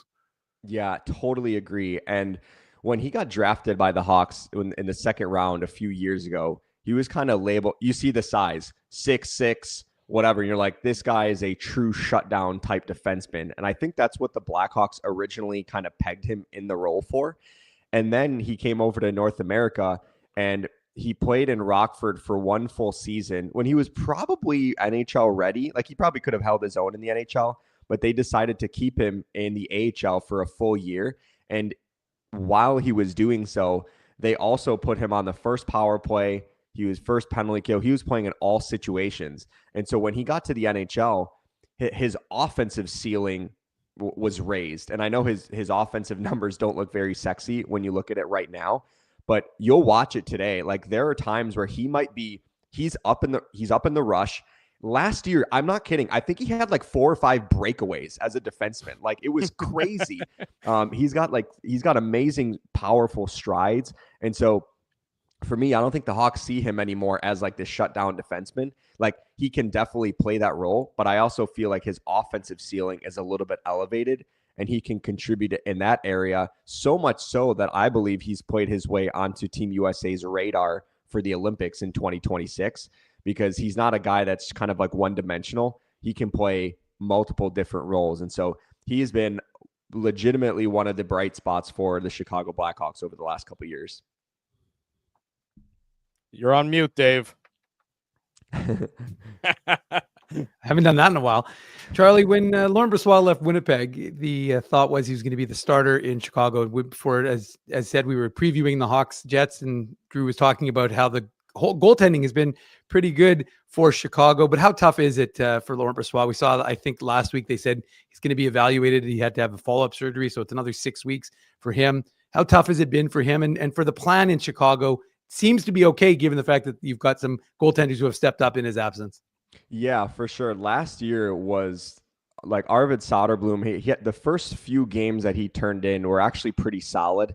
And this poor guy, he's played in, I think, 57 games for the Blackhawks, Arvid Soderblom, and he only has 8 wins to show for it. I mean, it's like this poor guy's confidence took a little bit of a hit last year, so much so that during the middle part of the season last year, his confidence waned and he was really struggling. And so the Hawks bringing in Brossoit, they were hoping he would be the 1B to Peter Mrazek, the 1A, so they can lessen Mrazek's load, but also provide some stability that when they do have to play their 1B goaltender, it's not just punting on 35 games of the season where you're putting the young players in a bad situation where if they make a mistake, it's likely going to end up in the back of the net because they don't have that last line of defense there. And so credit to Soderblom. He's been terrific this year. His numbers are exceptional. Unfortunately, again, only 1 win to show for it, which is mind-boggling because his save percentage is like .925 through 7 starts. And so for Brossoit, it's really difficult because like I saw, he was originally put on a 5 to 7 week timeline. And then right around that timeline, he was skating for like a week or two. Then we wouldn't see him for a couple weeks. Then we would see him back on the ice for a week, and then we wouldn't see him again. And then he went like 3 weeks where we didn't even see him, and we're like, "What's going on with Brossoit? Is everything going on?" And then, sure enough, he ends up having that cleanup procedure. And former Blackhawks head coach Luke Richardson said at the time, right before the cleanup procedure, basically said he's kind of dealing with something similar as Thatcher Demko. And I heard that and I was like, oh boy, like, we know how long he's been out. And so, so you wonder how long this might linger for Brossoit because he's going to be reevaluated in 6 weeks from whenever they sent out that release. And so, man, we're probably not looking until at least end of January because he's going to need weeks of practice time. And the interesting wrinkle to all of this, not to be too long-winded on it, but Arvid Soderblom is 3 games away from appearing in his 60th game. Once he appears in game number 60, he has to go through waivers to go back to the minors. And so it's an interesting wrinkle for the Blackhawks because there's no way they want to do that because he's for sure going to get claimed likely. And so if Brossoit is ready to return, whatever that is, end of January, sometime in February, then the Hawks might run into a situation where they have 3 goaltenders and they're going to have to kind of find that balance of how to handle that. Are we expecting Soderblom or Mrazek this afternoon? I would expect Mrazek today. Yeah, I think you go to Mrazek, and he's had a tough last few games. His glove hand has been a little off lately. He had the Minnesota Black Friday game when the Hawks were leading 2-0, ended up losing that game 3-2, and on the game-winning goal for Jared Spurgeon, his second of the game, Mrazek it went right through his glove, and it was a softie, and he'd be the first to say it too. So I don't want to be too critical of that, but would be nice for Mrazek to get back on track for the Blackhawks today, especially with you kind of go through a coaching change. You kind of want to have your guy in there. Charlie always play well against the Jets, though. From my recent memory, Mrazek usually plays pretty solid. So even though, like you said, Charlie, he's been struggling a little bit, I don't know if that necessarily means the Jets are going to pop in 4 or 5 goals on him. But I'd have to check the numbers. But I know the Jets have faced Mrazek many times over the years. Well, it's funny because I was just thinking about this right before I hopped on. I feel like Winnipeg badly would want Laurent Brossoit in this game because I feel like Brossoit is always unbelievable against Chicago. Yeah. Like I don't know what his record is against the Blackhawks, but it's nice that Brossoit is on this side, even though he's not dressed. Yeah. You brought up the second game of the season. Hawks were 64 seconds away from shutting out Winnipeg. Like I just wonder how How and then they go on to have the best start in NHL history. I wonder if you're the Blackhawks, if you win that game, it changes the course of Winnipeg, how their start shapes up, and then maybe it changes the feeling for Chicago too. I don't know. Drop a pebble in the ocean. You never know what changes are going to occur. Charlie Roumeliotis is going to have coverage of the Blackhawks and the Jets later this afternoon on WGN Radio in Chicago. Charlie, thanks so much for joining us. Appreciate your time. Great to catch up with you again. No problem. Great to see all you guys. Take care. Thanks, Charlie. Thanks very much. See ya. Bye-bye. There he goes, Charlie, joining us this morning. Always a great guest, so insightful into the Blackhawks. Yeah, the Jets and the Hawks later on this afternoon. 3 o'clock puck drop, which makes for a 5:40 p.m.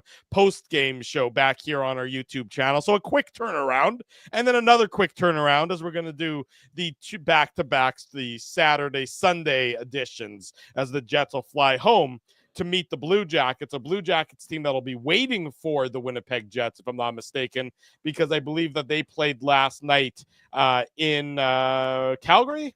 Where'd they play? Sorry, Vancouver. Columbus played in Vancouver last night, lost 5-2.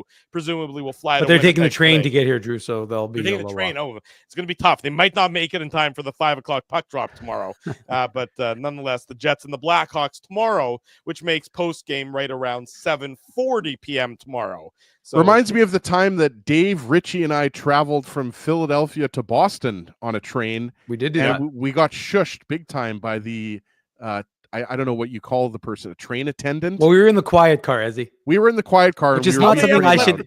Which is not something I should ever been allowed in. For the record, how they ever let the two of you in the three of you in a quiet car is hard to believe. Even if Ezzy was asleep, his snoring would have disrupted the quiet car and been a cause for concern. They escorted us out. It's all good. That's okay. That was after the Philadelphia draft. You guys went on to Boston. We went on to Boston, saw a couple Red Sox games, lived it up. Yeah, checked out Cheers. It was great. Paul Revere Hotel, no big deal. Went to Harvard. You guys are the closest I ever got to Harvard, Drew. We know that. Don't worry. We're well aware. You went to the Harvard School of He's got a T-shirt that says, "I went to Harvard and got this T-shirt." Yeah, exactly right. Dave M., the Manitoba Moose. They had a great start to the game last night. Why don't you tell everybody about it in this edition? Put on your antlers. It's time for the Minute Moose Minute on the Illegal Curve Hockey Show.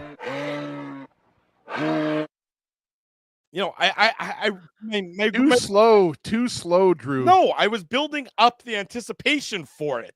It's about the timing, something you haven't learned anything about in the 15 plus years of doing this radio show. Let me worry about the timing. You just worry about your Harvard bartending school classes. Dave, talk about the Manitoba Moose while I stew in my own rage. All right. So the Manitoba Moose back in action. They're closing out their homestand, 6-game homestand last night against the Belleville Senators. They got some good news this week. Talked to 2021 first rounder Chaz Lucius. He had been only in 3 of the first 6 games, then missed the next 11, which is about a month of the season, because he was, of course, dealing with that ankle rehab situation. So, and this is not unexpected. We didn't think it was going to be a linear path for him, and it hasn't been, of course. But he's feeling really good. He was very positive when I spoke to him on Thursday at Canada Life. Sorry, let me stop you for a second there. So he played 3 of the first 6. Yeah. Then he missed 11. Correct. Was it was there an injury specific, or was it just a function of they need to build the ankle back up to strength, and they were doing that with non-game situations? Yeah. And I think it was that, and it was, and the reality was, as I said with Mark Morrison, as I said with Chaz Lucius, like the truth is that nobody knew how this was going to go for him. You couldn't say like, okay, you rehab, now you're ready to go and play like normal. The plan was just to kind of play him every second game like they did 3 out of the first 6. And then the hope was to get him into more regular action. Turns out that more regular action was going to be a month off, which is not great for him or the team because they could have used him. But sure enough, now he seems really good. He said that the ankle feels great and he's already ready now to play. It's not like they're not back to square one, which I think is the most important part. They're not going, okay, well, now we'll try and get him into every second game. The plan is to play him in consecutive games. So the expectation, unless something's changed, and we'll find out tonight, puck drops at 6. So we'll find out around 5:30, but we'll, into or 5 o'clock when they release the roster, we'll find out if he's in today's game. But the expectation, I believe, is that he's supposed to play. What's up, Ez? He looked, well, I was going to say his ankle looks fine to me. That shot yesterday, I believe it was the first shot of the game. It was an absolute bullet. Yeah. Well, that's what he is. He's got a lot of talent. For him, it's not, I think he's actually one of the most talented Jets prospects they have in the system. I just think it's his health. If he can stay healthy, there really aren't any limits. He's big. He's got skill. He's got a shot. Like, he is a very exciting prospect for Jets fans. Again, I understand the hesitation based on the injury reality for him since, college, since before he got drafted, right, Ez? So that's the biggest thing. So they got him back after IR skating for the last month. Simon Lundmark, he also, another Jets draft pick, he was also back. He had been on IR skating. He missed the last game last week against Calgary. And so you got those two guys back, which was good news, of course, because Brad Lambert had been recalled. No real changes for the Moose. Kaapo Kähkönen got the net instead of Thomas Milic. But as he just said, and if you haven't seen it, we've got it on our Instagram. We've got it on the website, illegalcurve.com, and we've got it on my Twitter. But his Chaz Lucius opens the scoring. First shot of the game for the Moose. Just an absolute rip. And you could see that, he's feeling good.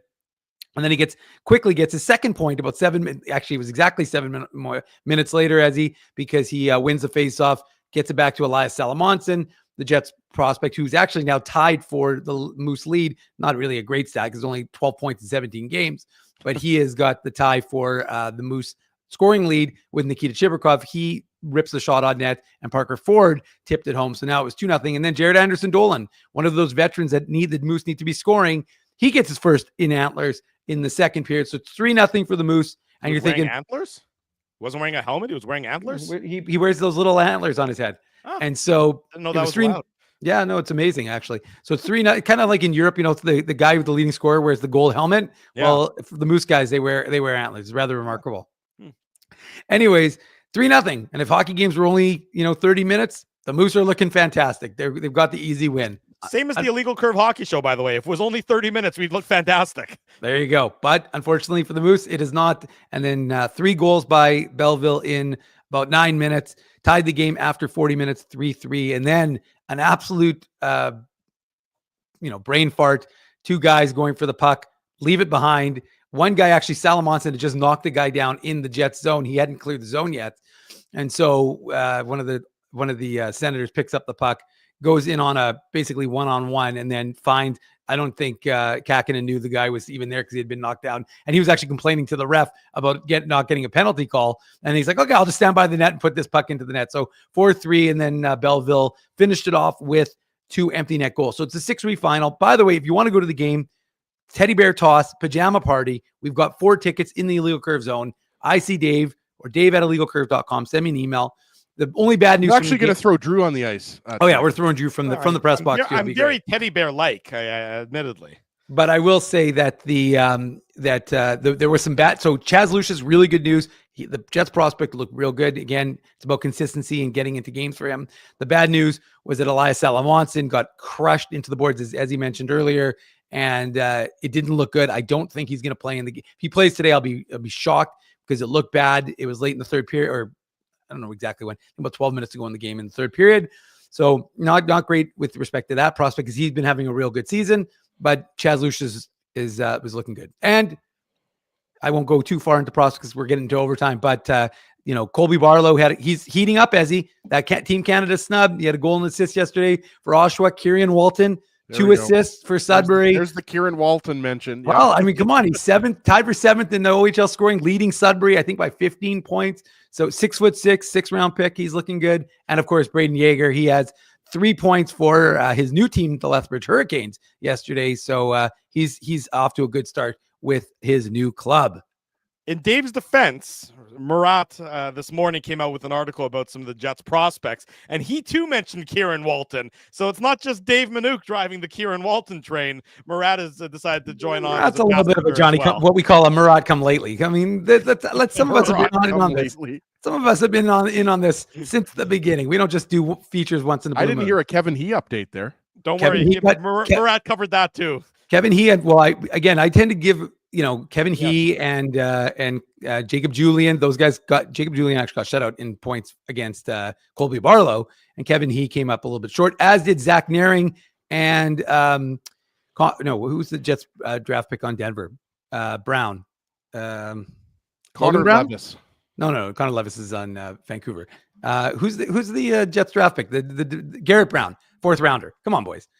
They both got shut out. They played each other. They're playing each other again tonight. There'll be a rematch. Dave Manouk, ladies and gentlemen, like only he can. It's the best way to finish this morning's edition of the Illegal. Well, hold on, Drew. Hockey Show. We shouldn't actually. I'm a little disappointed in both of you guys because neither one of you have noticed anything. Look at my background. Noticed? Well, there's an IC logo there. Which there we go. It's not just an IC logo. That's a lamp. No, we had my brother actually. Shout out to Dan. Oh, the woodworking. Had some woodworking done by Luck Saint. Hold on, I'm going to get the guy's name. I want to get it right, but check this out. He made this IC logo for me. For me. Well, where's ours? Well, I mean, Ezzy, you need Dan's drywall your before brother. you can hang anything up. I can't hang anything in my house. So shout out to Winnipeg woodworker Luc St. Croix. I don't know if he's related to Rick St. Croix, is he? I'm going to say, is it Luke or Luck? I'm pretty sure it's probably Luke. I'm going Luck. He's lucky. How does he spell it? I'm going with Luck. Your mom's a French teacher, for God's sakes. That doesn't mean I'm a good French student. I'm a terrible French teacher. Yeah, it's Luke. Sorry, I misread that. Luc St. Croix, Winnipeg woodworker. Check him out on Instagram. But he did a real good job on the Lucky IC Luke. logo. Lucky Luke. That's what they call him. I like it.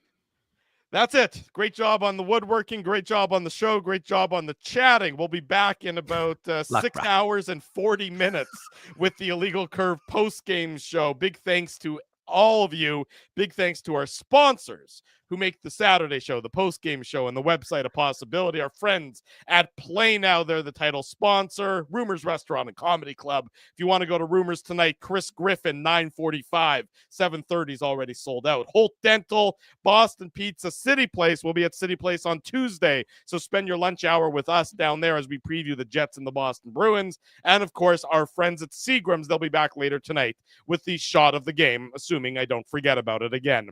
Big thanks to all of these fine businesses for their continued support of Illegal Curve Hockey. If you haven't already done so, smash the like button, subscribe to the podcast, subscribe to the website, subscribe to the YouTube channel, and tell your friends, tell your family.